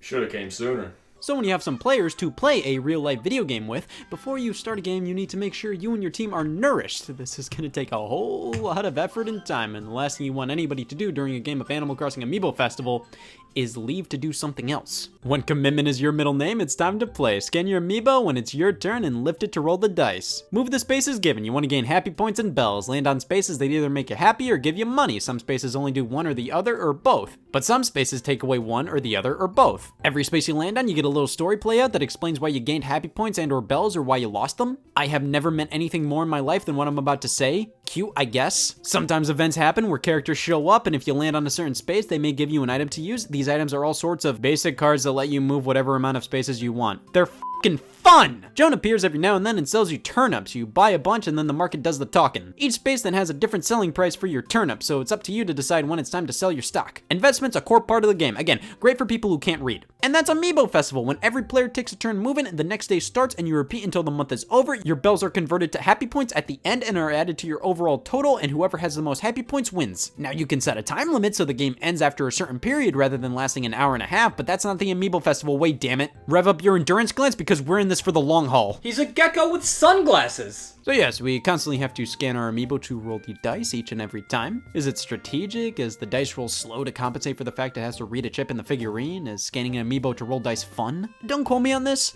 But no, if you want to play with up to 4 players, but you only have 1 to 3 amiibo, the remaining players can play as a human villager, and all they have to do is hit A. Come on, that's no fair! Using an amiibo to do this is clunky and annoying, primarily because you constantly have to do it. Other games that support amiibo, it's a one and done. You scan it and then you set the figure down. Here, you constantly have to, and it is grating mainly because I know there's a beautiful little button that can roll the dice for me and then some right there. It's even programmed into the game! But I have to keep scanning something I bought at Five Below. But here's what I really don't like Like, after you scan, you then have to use the stick and A button to confirm which direction you want to go in when you reach different path options. One of my biggest pet peeves in games, specifically on the Wii U, is when they force you to use the controller in a way that makes you reposition your hands when it is completely unnecessary. Paper Mario Color Splash on the Wii U did this. Its default control scheme had you pick cards to play with the touchscreen, then force you to quickly shift your hands back to the buttons to time your actions properly. I ended up switching to the all-button control scheme because sure, there are more steps required with this than with the advanced touch controls option, but here, I don't need to reposition my hands constantly. In Amiibo Festival, I have to scan the figure, use the buttons, sometimes I'm forced to use the touchscreen for no damn reason. If the developers just had to absolutely force you to scan the Amiibo to roll the dice, why not have the rest of the controls on the touchscreen? And that way you can leave the gamepad on a table without it being sort of kind of awkward to use when picking a direction. Like, why not be able to select the direction to go in on the touchscreen? Oh, that's right, you can't because the emotion buttons are on the touchscreen.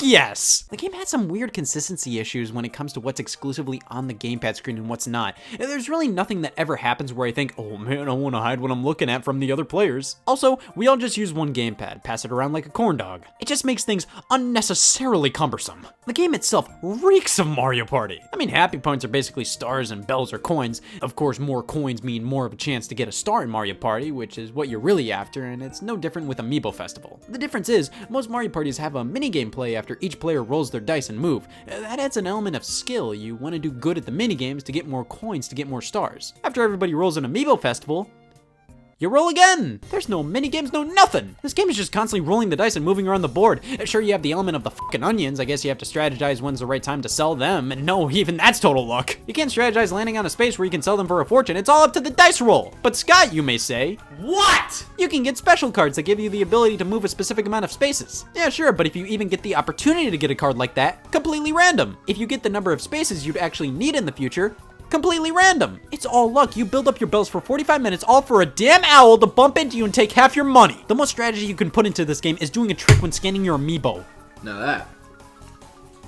Badass. I mean, if Amiibo Festival nails anything, it's the ambiance of Animal Crossing. Every space you land on tells you the story of what happened to your character that day. It's all well written, I guess, but keep in mind, there is way too much dialogue for this being a party game. I have multiple people in the room, Katie. You don't need to explain your purpose each and every time somebody runs into you. Presentation-wise, like, yeah, it's still Animal Crossing. It looks okay, but it just kind of feels like they barfed New Leaf in HD without all too much care put into it. It's fine, it does the job, but the board's design, my God. So yes, each board is each month in the year, but they're barely any different. The season changes, but that doesn't make any of them feel all too distinct. There are events that happen based on the month, like holidays or birthdays, but I will maintain, every board feels the damn same. Here's a quiz for you. Which board is June and which board is July? They're both August. You level up your character after every game and save that data to the amiibo. Thank God I get something out of this. Leveling up with your happy points unlocks new costumes. You know, now this game has purpose. And that's the board game, but you just wait because we have so much more to this. 8 minigames, in fact. All of which are exclusively playable with amiibo cards. You cannot use figures. Is there any reason why I can't use the amiibo cards in the board game and amiibo figures in the minigames? Man, you really haven't played Gex before, have you? So we basically have to grind in this game for a couple hours to unlock everything. We have Balloon Island, where we scan in an amiibo card and lift it up to drop our character at the right time to get the most points. I will say, this is an instance where scanning the cards makes this a bit more interesting. You have to take the delay into account. I think it would be way more interesting if different characters had different characteristics to how they drop, so there's more of a strategy when picking your card, but overall, this would be a bit weird without the cards. It's weird with the cards. Acorn Chase. We have to maneuver this garden, picking up all the acorns by scanning one of the 3 cards you pick to go in different directions before you get mauled. It's fine. Rossetti Bob, so it's whack-a-mole mixed with rock, paper, scissors. Finally, somebody did it. All the amiibo cards have either rock, paper, or scissors on them, so you scan them in, and when you see a Rossetti with rock under it and you are definitely paper, scan your card, nothing else matters in the world. It can get pretty crazy, although an easy way to cheese it is if you scan in all characters with the same thing. That way it's not nearly as confusing. Mystery Campers. We scan in 6 cards and have to try to guess which 4 of your characters are in the tents and which order they're in. This one's honestly incredibly simple, but kind of fun. It really makes you think critically. Every time you scan in 4, it tells you how many were correct and if you were close with some of your picks. It's pretty satisfying to figure it all out considering all your previous choices. Speaking of thinking critically, the Animal Crossing Quiz Show, the perfect game to play with people who don't know Animal Crossing all too well. What is this? It's a fish! Amiibo Card Battle. You pick cards to play and there are definitely outcomes. I don't get this one. Desert Island Escape. This is the most game this game gets. It's not that bad. You pick 3 characters and you have to survive on an island long enough and find materials to escape before time runs out. You just have to strategize where to move and if certain things are worth risking. It's nothing amazing, but it's probably the most value you'll get out of Amiibo Festival. And that was Amiibo Festival, Gex, but we've played the entirety of what it had to offer. Didn't we forget the Fruit Path game? Get the f out of my house. So Animal Crossing Amiibo Festival is generally considered the lowest point of the Animal Crossing franchise. It is, but I think what stings the most is the fact that it didn't need to be. Of course, best case scenario, it would be an actual real-life Animal Crossing for the Wii U, but an Animal Crossing party game had so much potential. The core concept here is fantastic. Taking elements from Animal Crossing and turning them into a board game, having the boards be different months, holidays as different events that happen, but they didn't do anything interesting with these concepts. ND Cube made this game, and they developed the modern Mario Party and Wii Party games. And by God, I just don't think they know how to balance a game's content or design boards for party games. They always try to give as many options as possible to give the illusion of a ton of content with tons of modes or minigames, but everything is so bare bones, it doesn't matter. It would have been better if they found a way to mesh all the content in here together. That way it could have been at least a little more interesting. Amiibo Festival by far is the worst game they've ever developed.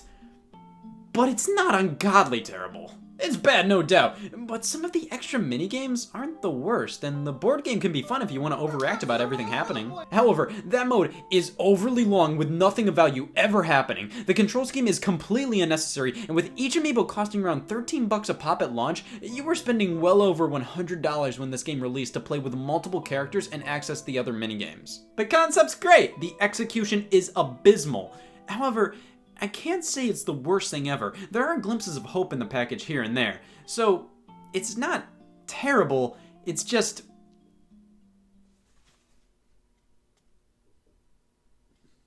awful. Well, I think overall you're experiencing post-game syndrome. It should wear off between the next day or two.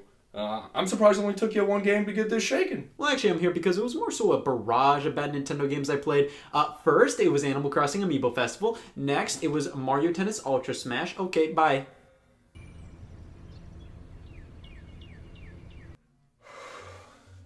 You're a therapy machine. You're gonna therapize good tonight. You're gonna be the best therapist a therapist will ever ask for. You're gonna do great. So I was thinking we could tackle Ultra Smash next. This game left me traumatized. Who gave you my address? Why are you here? What the? So just wait, let's go one at a time. You first. What the f are you doing here in my house? Okay, fair question. Now it's my turn. I was hoping we could bang out some more therapy. You are a therapist. I'm traumatized. It all works out. I can't give you therapy right now. It's daytime. I'm a night therapist. Don't my credits transfer over? Listen, I didn't become a therapist to hear you vent about Amiibo Festival. Amiibo Festival? I'm not registered to give advice about that. Well, then are you a registered therapist at all? So, tell me about that dumb f***ing tennis game that hurt your feelings. I don't know. I feel like you're only talking to me now, so then I don't tell anybody you're not registered to be a therapist. I feel like I almost have to pay you to listen to me. So it's therapy. Yeah, it's pretty much therapy. After Animal Crossing Amiibo Festival, I decided it was time to move on to smaller and worse things. I was at my desk again. Hey y'all, Scott here. Yes! What? Oh, before every therapy session I make predictions. I nailed that one. I'm really good at reading people. Just like, you're not pregnant. How did you know? Oh, I just kind of get this stuff. They call me the human pregnancy test in high school. Well, I'm still on a quest to play through 3 of Nintendo's worst games of all time. I just finished up Animal Crossing Amiibo Festival and my eyes can no longer feel joy, so let's check more body parts off the list with Mario Tennis Ultra Smash. Okay, so what was this game's deal? Was it good? What do you think? Based on the information, it's hard to tell. What is an Ultra Smash? Is it a move in the game? Is it the game itself? Or is it just 2 words that have no business being together at all? Yes. Mario Tennis, one of the greatest series of games Nintendo's ever produced. Somebody's probably said that before. The Mario Pyramid showcases the series' growth from simple beginnings to fucking everything. The character of Mario is so understandable to the masses. You look at him and go, yeah, I'm comfortable. Everybody's played a Mario game and know they're all about running and jumping and ending the sentence there. They're games people who don't enjoy games can at least get, and with Mario being such a basic mascot character, you can throw him into all kinds of settings and it would still make sense. Does he have a PhD? No doubt! Can he be a chef? Yeah. Has he renewed his hunting license? Hopefully. He's a jack of all trades, and Nintendo usually puts him into so many different genres because he's such a good gateway character. If you weren't necessarily interested in a turn-based strategy game, well, if they put Mario into it, it automatically feels a bit safer to try. It won't bite. When I see Mario on a cover to a game, I think simple, wacky, but well thought out fun, and that's no more obvious than with the Mario sports games. Ever since the NES, Nintendo's been cramming Mario into sports titles, starting with golf. That's our Mario. He looks more like an Uncle Tony than a Super Mario, but apparently that's him. As time went on, Mario started appearing in more of these games, whether they were starring roles or just cameos, but when Super Mario Kart released, I'm sure Nintendo realized the Mario brand was too lucrative to limit him to just a simple cameo in these games. You gotta theme the entire thing around him. So in 1995, the first Mario sports game completely based on and named after the brand was released, Mario's Tennis on the Virtual Boy. It's his tennis. Released as a pack-in for the system, it was a Mario-themed tennis game.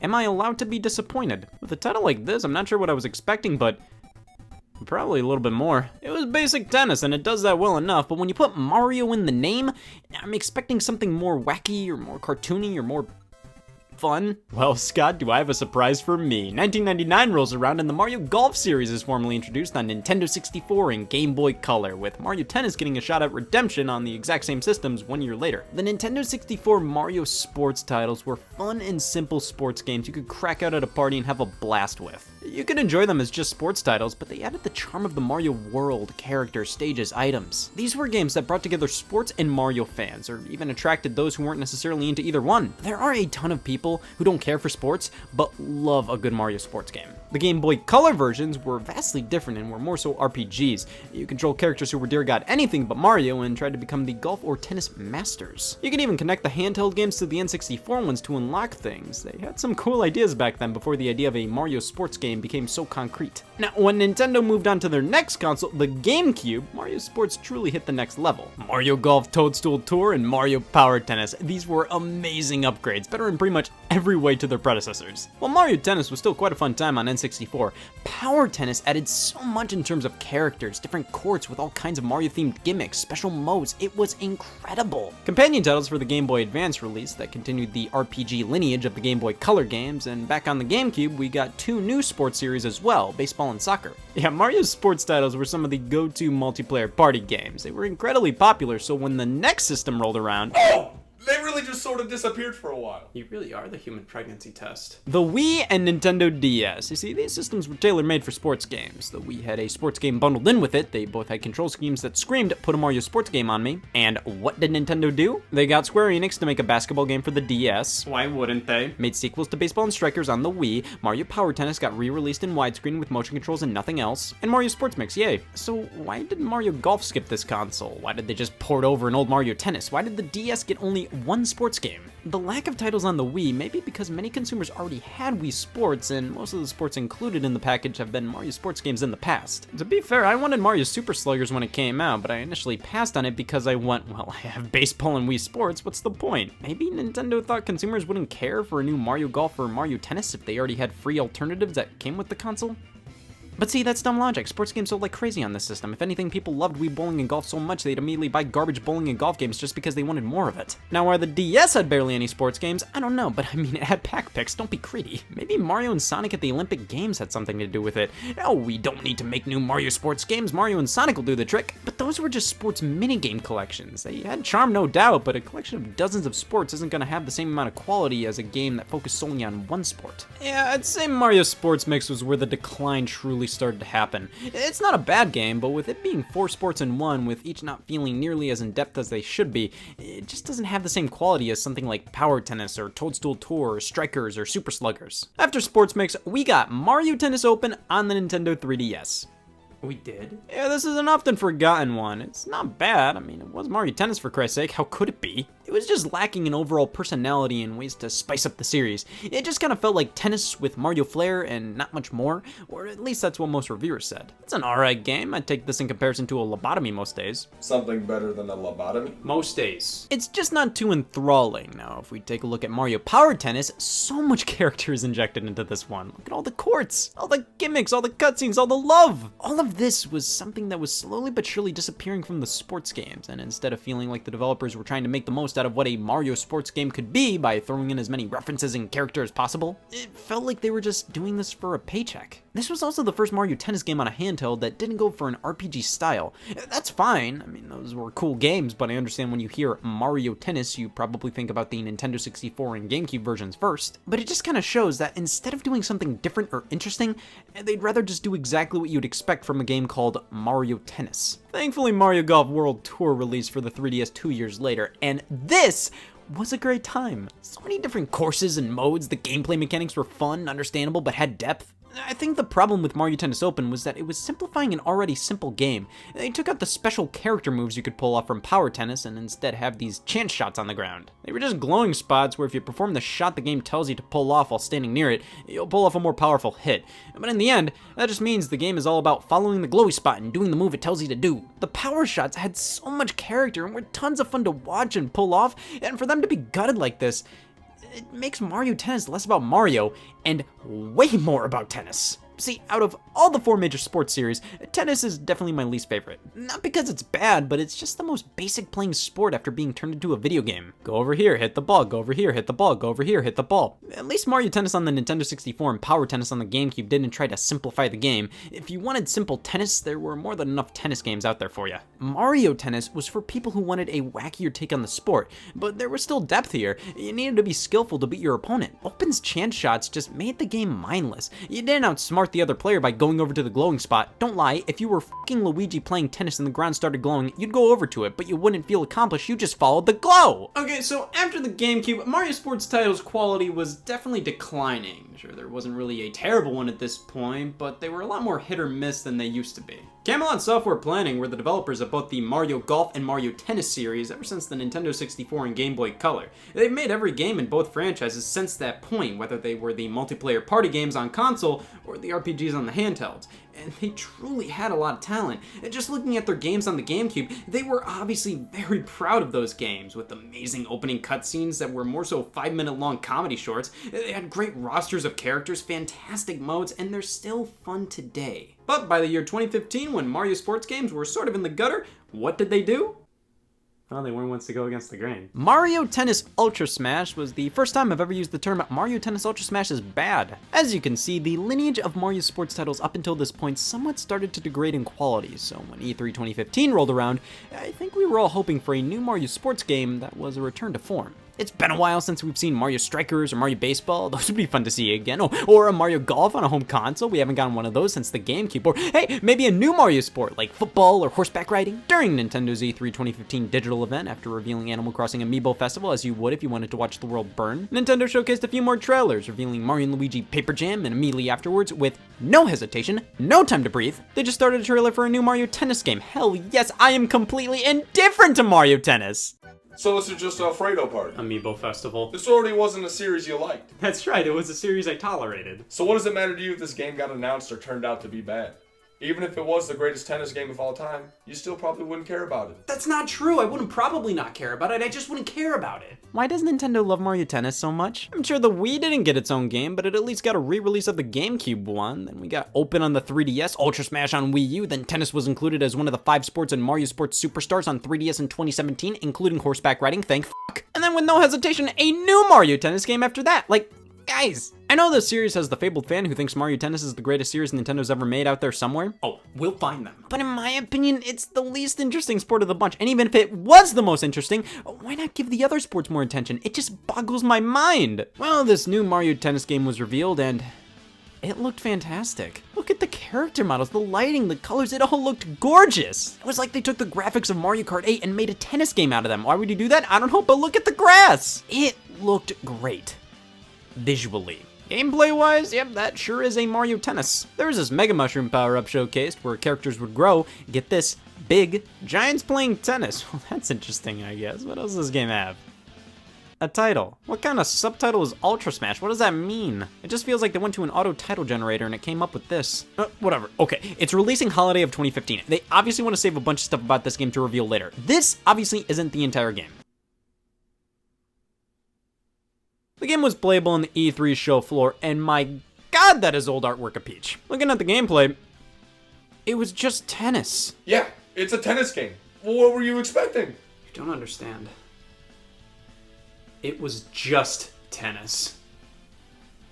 Oh my god. It looked like a very barren HD version of Mario Tennis Open, chance shots and all. Temporary box art for the game was revealed, and I still have nightmares about this. I know this was just to give retailers something to put up on their Mario Tennis Ultra Smash product pages until the true box art was finished, but back in 2015, I was a bit concerned this was actually going to be the final box art. I was more concerned about that than if the game was going to be good. That was about it for Ultra Smash until October 2015. We got a trailer labeled, "Look Who's on the Court." That could mean anything! It was less than a minute long and announced characters that were pretty much always playable in Mario Tennis games: Boo, Daisy, Waluigi. I think the most concerning thing about this trailer was after 4 months of nothing on this game, this was all they had to show us. And it was releasing in a month. We also didn't see any new courts. It was just the same basic one from E3, but the material of the court could be changed. Huh. Well, 2 days later, another trailer was released, the Love All trailer. This one introducing the tagline of "Play Tennis with Super Mario Powers." They had me at this game having a tagline. So this was an overview trailer showing off all the modes. Hopefully this isn't all the modes. What, there's tennis, big tennis, online tennis, boring tennis? Because this trailer fully confirmed there are no unique courts in the game. It's just the same stadium with different textures on the floor. Yikes. Well, at least at this point, the game got actual box art, and the release date was November 20th, 1 week after Animal Crossing Amiibo Festival. I fucking hate calendars. A couple of hidden characters were revealed, previews started to come out. I was holding out hope this game was hiding something. Even when the Nintendo Direct in November 2015 came out and Mario Tennis Ultra Smash was highlighted, this was a week before it was releasing, and I was still praying this wasn't all the game was. This looked exactly like it did back at E3. Back when it had a reason to be bare bones, it was a demo and the first time we saw the game. Didn't even leave the unlockable characters locked when showcasing the thing. They had no shame with showing everything this game was, and most importantly, what it wasn't. So November 20th rolled around and you bought the game? You bought the game? Actually, no, not at all. You're making great progress. This was 5 years ago. 2015, I started a bit of a tradition. If a Nintendo published Wii U game released, I would buy it. I think I did this out of love for the company and a desire to support them during this era. But see, after Animal Crossing Amiibo Festival released just 1 week earlier, seeing how absolutely barren Ultra Smash was and evaluating its price tag of $50 US, I picked it up, about to buy it, and said, no, I'm not supporting this. I could at least understand Amiibo Festival's $60 price tag. It came with Amiibo figures and cards. It wasn't worth much at all, but the price tag was a bit more justified. Ultra Smash wasn't a full $60, but that doesn't mean it's worth $50. I held back on this game for a while. I didn't want to support Nintendo rushing out games that were overpriced and lacking in content just to fill their holiday lineup. So I told that video game company, they ain't seeing a dime from me. They may be a multi-billion-dollar Japanese corporation, but let that be a lesson to them. I ain't giving them any of my business when it comes to $50 tennis games. Now when I see it on sale for $25 2 years later, then I'll bite. Look at this box art. I'll give the game this. It looks good. The layout's nice. Luigi. Unleash your jump shots to take the advantage. The marketing people were trying with this game. This blurb is like if a dictionary had harnessed the power of words on the back. Yeah, it's always a good sign when the age rating doesn't have anything to say about the game. No comic mischief, cartoon violence, or sexual content like Mario Power Tennis. The fact Amiibo Festival is racier than Ultra Smash, I don't know what to make of that. The disc, yeah, they just plastered random characters all around it and called it a day. Oh no. No, not the disc art. That was the one thing I thought they couldn't ruin. And they f***ed it. Nintendo f***ed it just like they f***ed our bands of friends. Amiibo Festival. I don't care. Well, this is it. Game I refuse to buy and play because of the principle of it all. You know, if I really wanted to be a hypocrite, I could just enjoy an RPG, but that's not gonna happen. This is Mario Tennis Ultra Smash. Could you tell?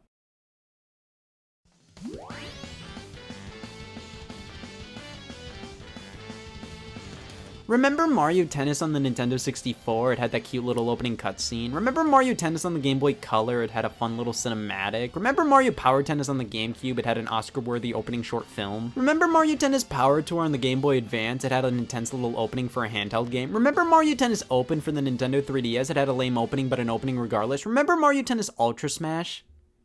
It had nothing. So we enter into the main menu. It's honestly pretty bland, but pretty slick. I like how when you hover over an option, a video plays in the box. It's simple, but it's decently attractive. It feels like a huge display at a sports game. Now, is there another page of options? Are there modes I can unlock? Is there more to this? What have I been bitching about the past 17 minutes? This is all Mario Tennis Ultra Smash has to offer. 5 modes. That's not an immediate problem. A lack of modes doesn't automatically mean a lack of quality. Maybe these are very in-depth modes with a ton of variety and replay value. What if they made the most out of the limited options and made something truly special? What if they did that? Do you think they did that? What have I been bitching about the past 18 minutes? Alright, so let's start off with the first option available, Mega Battle. So we choose between whether we want to play singles or doubles. Nice options. I'd be concerned if a tennis game didn't have them. And alright, nice character select screen.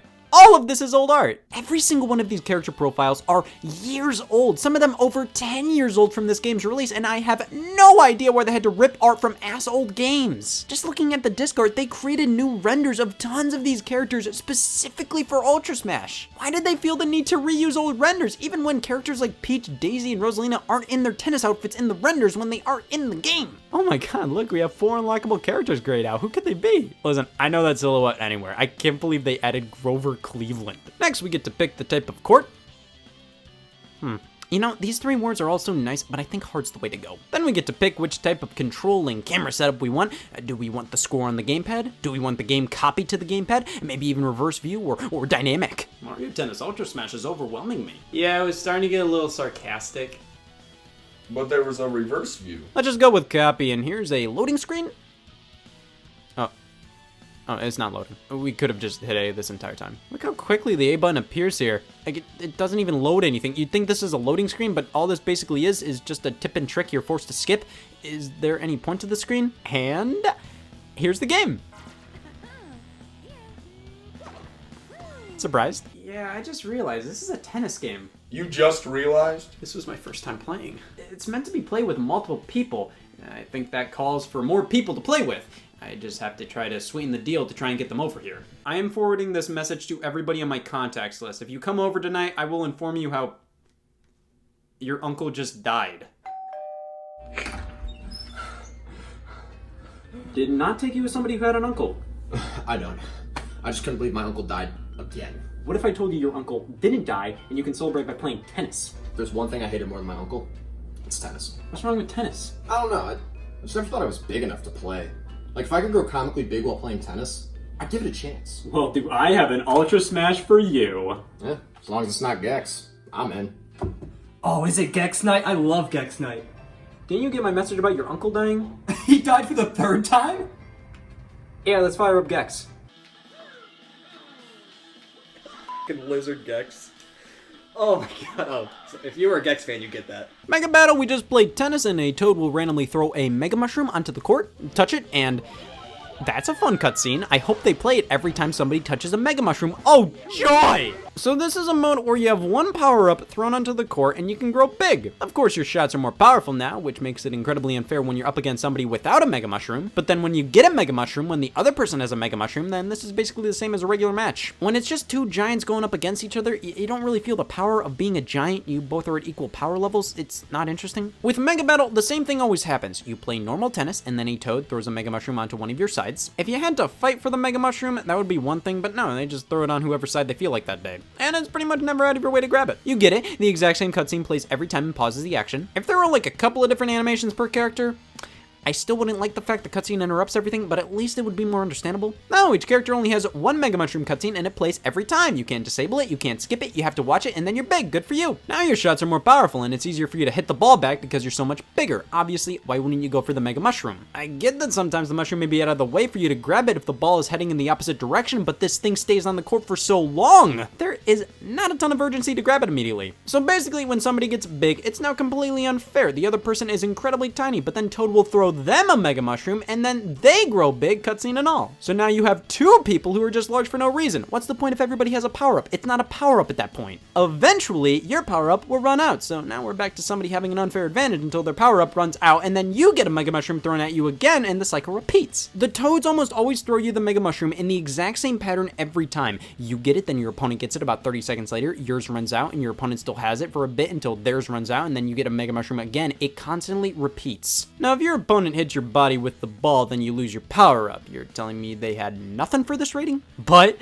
yep, that's Mega Battle. It's just regular tennis with a power-up that honestly adds absolutely nothing but a dumb selling point to the box. It's just so worthless. Like, the Toad just throws you a Mega Mushroom and And that's it? If you had a meter where you had to keep a rally going, or you had to pull off some skillful shot or something, and it fills up, and then you get a Mega Mushroom, then that would be one thing. Or if it was just pure chaos and Toad would throw Mega Mushrooms randomly, like every 2 seconds, and it wasn't balanced in the slightest.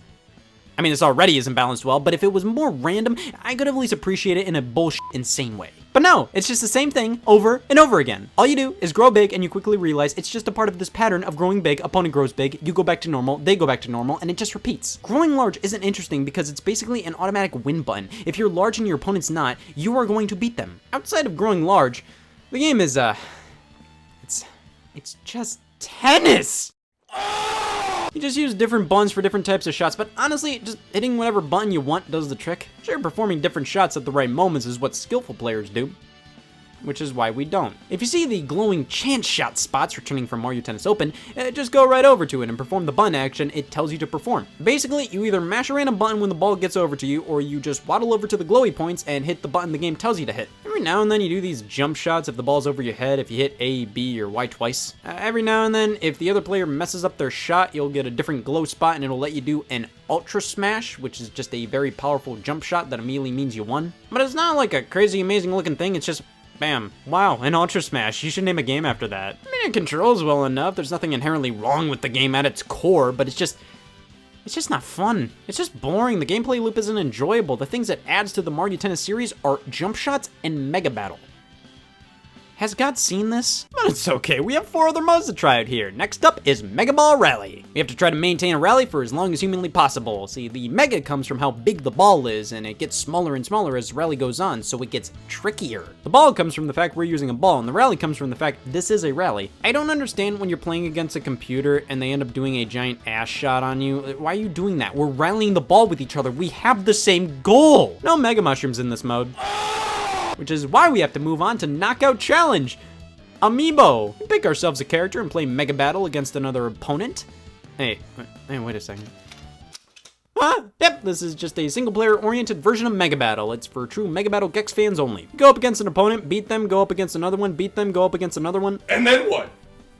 I don't remember. It's just a never-ending endurance mode until you lose against somebody. Basically, this game's excuse for a single-player offering. Of course, the farther you go, the more coins you get. That's right, Mario Tennis Ultra Smash has an economy. And Mega Battle. Now, you can use an amiibo figure in this mode as your partner. For some reason, you can't just have another player play with you or a standard CPU. It has to be an amiibo. So, crack out your Animal Crossing amiibo, try scanning them, realize the game only works with certain Mario amiibo, sulk, enter your pockets, scan amiibo. With that being said, the gold Mario amiibo works and gives you a gold Mario in the game.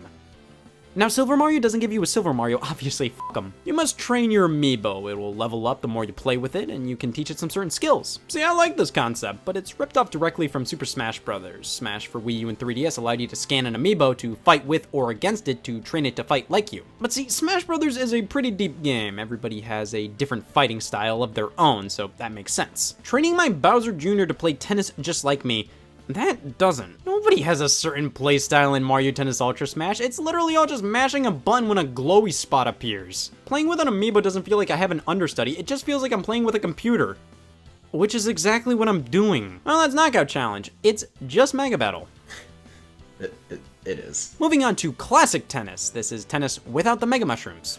Alright, you know what? That's the last f***ing straw. Alright? I don't f***ing need this. Alright? F*** you, f*** this, and f*** tennis! Classic Tennis gives us 2 options, simple mode or standard mode. Those are synonyms. Well, standard has the stinky ass chance and jump shots where you have the glow things you just run around to. Simple is just tennis. You just hit the ball back and forth. So basically, standard mode is Mega Battle. Yeah? Without the Mega Mushrooms. You. And simple mode is more strategic and skillful, but boring in its own special way. Well, we can play online. We have access to singles or doubles. We can play for fun if we're f***ing f***sies or play a serious match. We can play standard tennis or Mega Battle. This game gets me. We can even bring our amiibo online to play alongside us. And now all we have to do is find a match. Wait. Gex's online wasn't this bad. What the f*** is this game? I f***ing had it.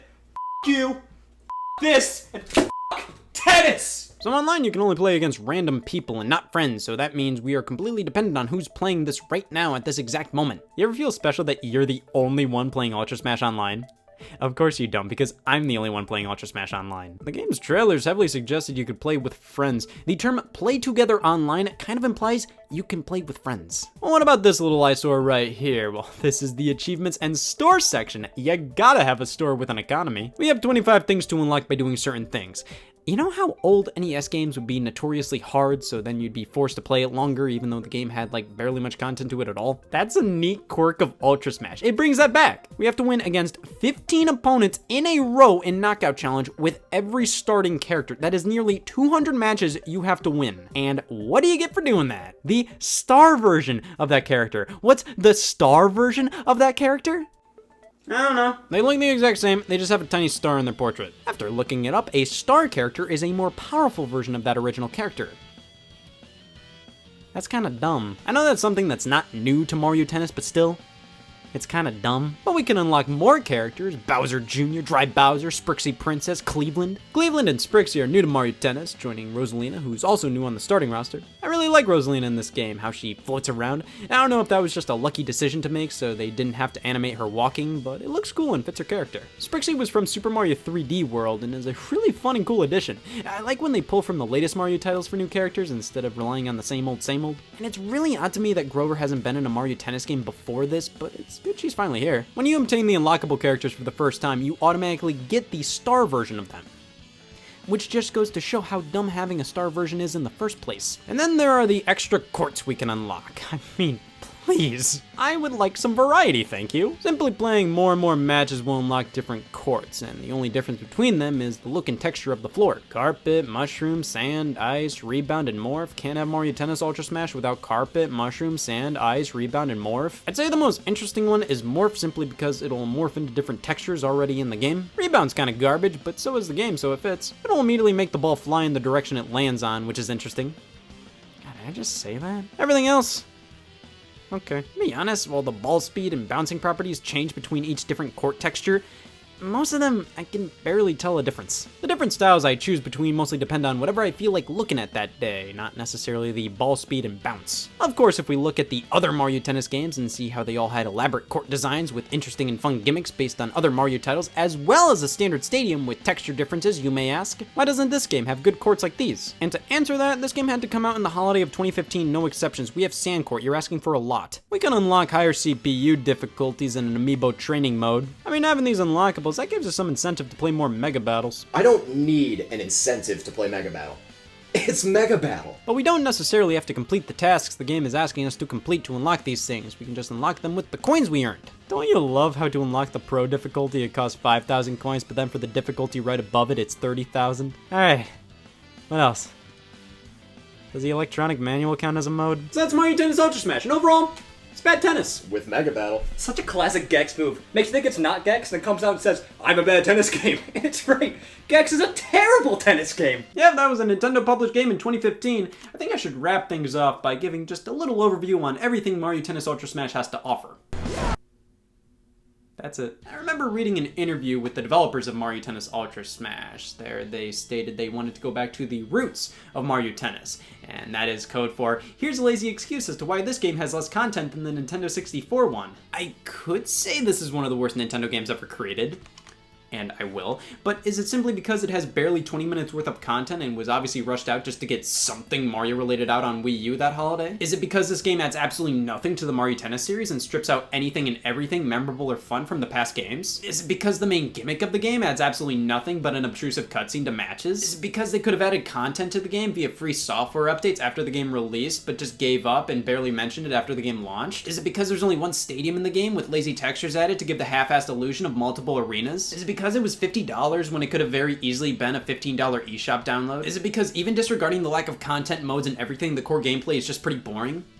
Yes, but was this game ever really meant to be anything but all of that? I mean, the demo they showed off at E3 2015, that was pretty much the final game. I'm not making excuses for this thing. It's absolutely one of the laziest and most soulless games I've ever played from a major publisher. It's absolutely worse than Animal Crossing Amiibo Festival, because say what you will about that, but I felt the developers actually kind of cared. It functions fine, but that's not impressive at all. It's tennis. It's like they put together all the words they were going to use in an essay for school. I mean, these were some stellar words. If they formed sentences with them, easy A+. But they never put them on the paper. or in order that would make any grammatical sense. Either this game was supposed to be a legitimate Mario Tennis game and they scrapped everything that would require actual development to ship it out at the last minute, or this was always meant to be just a simple tech demo of Mario Tennis in HD, and then they would just reuse the assets to make an actual Mario Tennis game later. I don't know. I would love to find out what happened to this game in the background, but it'll never make it not totally never not bad. Well, you know what they say, if you play too bad video games for children, you're bound to end up in therapy somehow. Actually, I played 3. Wait. No. No. That's impossible. You don't mean... No! No! No! No! No! No! No! So this may be the worst game I've ever played in my life, but what about the final terrible Nintendo game that released in 2015? This was a 3DS game that released right alongside Amiibo Festival and Ultra Smash, and it absolutely murdered a series I've always had a soft spot for. So let's try out Mario Party The Top 100. This released 2 years later and is not in the running. Why is the floor wet?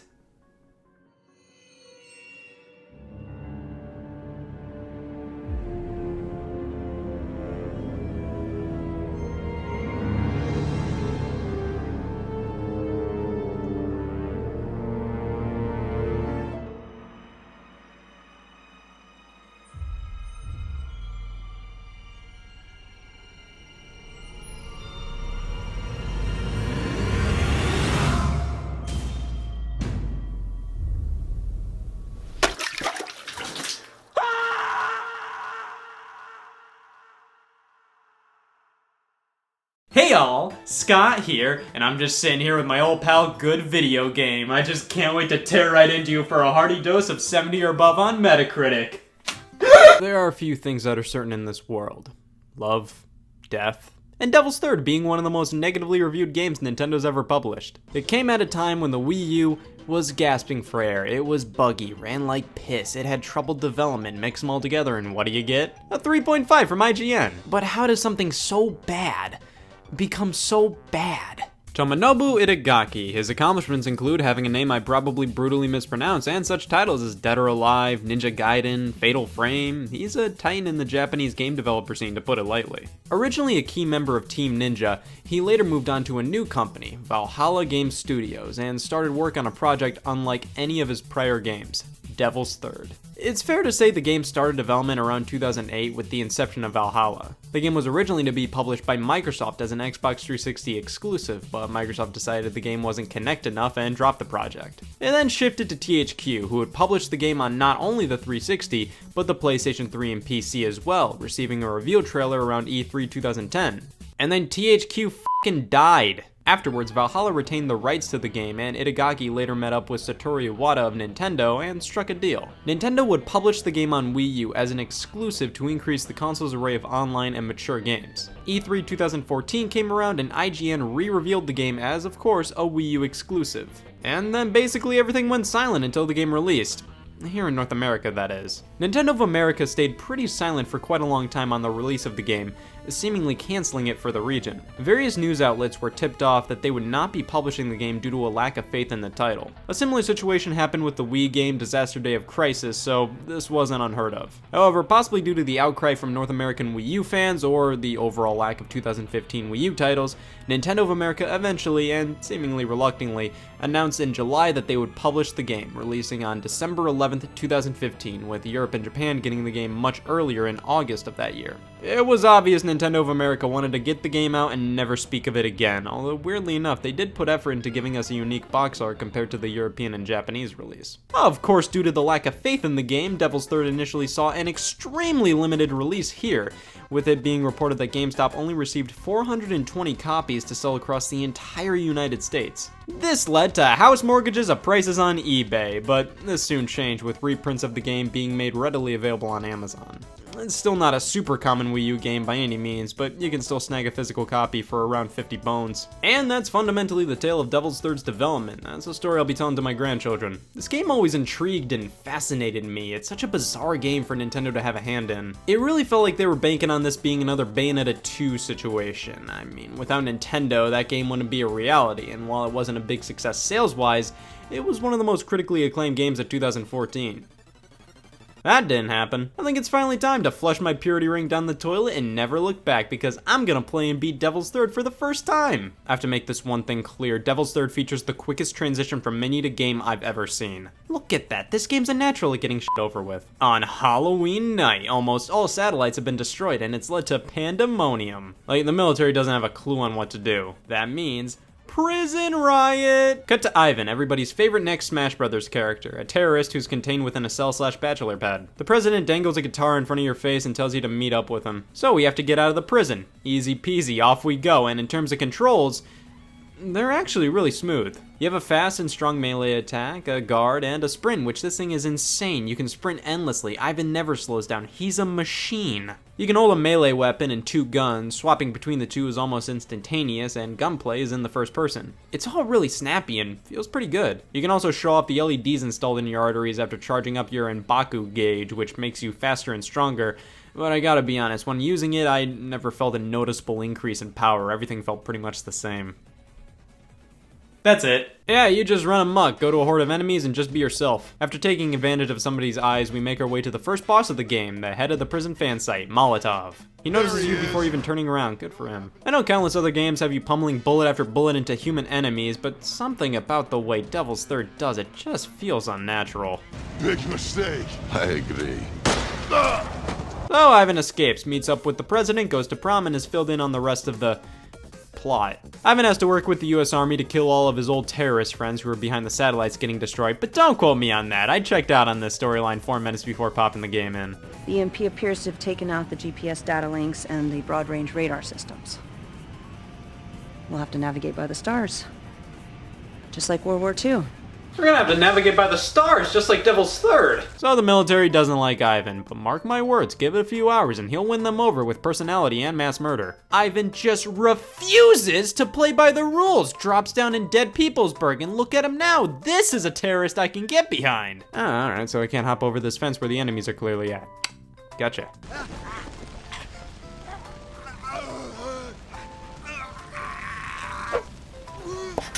Now, are there any features of the game that could only be done with the Wii U, seeing how it's an exclusive? No. I mean, it's not surprising the game can't handle something crazy on the second screen, like, look at this. The game f***ing stuttered picking up a collectible. This is where a lot of the game's performance issues start to become pretty apparent. These frames are just terrible. Looking at basically any other Nintendo-made Wii U game, now these are what you call frames. We run around, shoot guys, watch effing slideshows, and totally comprehend why this game was rated M. It's always weird seeing Nintendo get behind such mature things, but they'll definitely do anything to please fans. I gotta say, least favorite thing about Bowser, hands down, is his flesh. Oh, Nintendo. Ivan recognizes a girl codenamed C4 who was originally on his team, thought to be dead. Flashback to one of their terrorist hangouts where Ivan leaves the group after realizing they're perfectly fine with killing innocent kids. I can tell why he's upset at this. I mean, that is a damn rubber band ball of dead children. He's almost killed because of leaving. C4 defends him, she's shot, Ivan is arrested, and that brings us to this midlife crisis. Here we go, we reach one of our targets, Big Mouse. And holy shit, that's a lot of enemies. Holy shit, I died. Holy shit, respawn and killed all the enemies for me. Well, after giving Big Mouse the old what for with bullets, I had a dream like this once. And with this, I think it's a good time to start up my official player's guide for Devil's Third. Kill him. Next up in the story, we head to the Bratwurst Islands, where we kill more people and discover the fun in invisible bombs. God, the doors are closing. Is Soldier AO3 gonna survive? Thank fucking God! At this point, the game is really repeating itself hard. We have hordes of enemies plus one very powerful and slow one. The group of ninja-type garbage men. All in a shuffled playlist. Just kill, move to next area. Kill, move to next area. There's just not a ton of variety. The game just throws the same thing at you over and over again, very rarely mixing it up. We have a few sections here and there where we have to blow up tanks, but those aren't a challenge at all. It doesn't even really feel like you can fail them. Alright, next boss, Grandala Saha, Devil's Third's killer app. You see, the main thing I remember from seeing trailers for this game was just how big this guy's mouth can get. Granola Sandbag. This guy was the hardest boss in the entire game for me. You see, up until this point, I was primarily just using gunplay and strong melee attacks on bosses, but Gandhi Salamander requires quick melee attacks and nothing more really. Only figured that out after the 20th time this cat puke spewed on the screen. But even after figuring out how to beat him, this boss fight was still tough for me. He's just so fast. Okay, beat him. Next section. Yeah, this is basically more of the same. Never mind, it's a zombie game now. Thank God the quote has been reached. See you later. So they find a bunch of mutant zombies or whatever. Neat shit. This is the worst Halloween ever. The Xbox is guinea pig, and no! That tears it. I'm gonna go absolutely. Boss fight's over. Ivan discovers that Big Mouse was behind the mutants as it was an experimental offensive technique, I guess. He realizes C4 has whatever garbage the mutants have. She's like a daughter to him. He gets mad. I blinked. This is all I got from it. Moving on to the next mission, this is easily the most interesting place the game has thrown at us yet aesthetically. Jane Doe is the next boss here and involves a whole lot of ha-ha and ha-ha!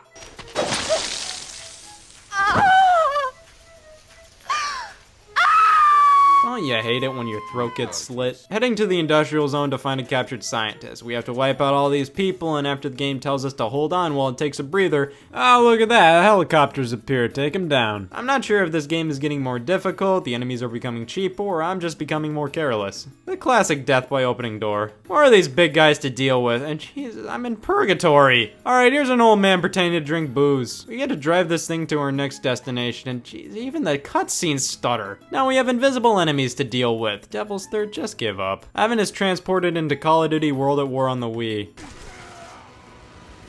Well, next boss is this flying ogre. AO1 fucking dies. It's just Ivan being Ivan now. On to the last hurrah, and it wouldn't be Devil's Third's last hurrah without whatever the hell this is. Man, I'm actually really excited to finally beat Devil's Third. What a buzzkill! An invisible Ludmila Karenina is our opponent. She runs away and we're face to face with the true final boss, Isaac Kumano, leader and adoptive father of Ivan, and... You are too simple to understand. Even with those silly glasses of yours, you are still a blind man.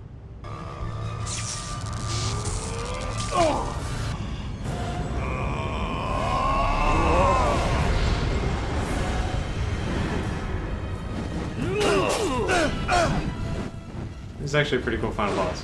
And this was the moment I realized Ivan's not wearing a shirt. Ivan kills Isaac. Ludmila comes back for one last Ivan murder, but C4 jumps in front of the bullet to save him. No, I don't want you to remember me like this. Too late. Ivan saves C4, leaves, says it's not over, and what do you know, credits roll. They end with Satoru Iwata's name as a lingering piano key is heard.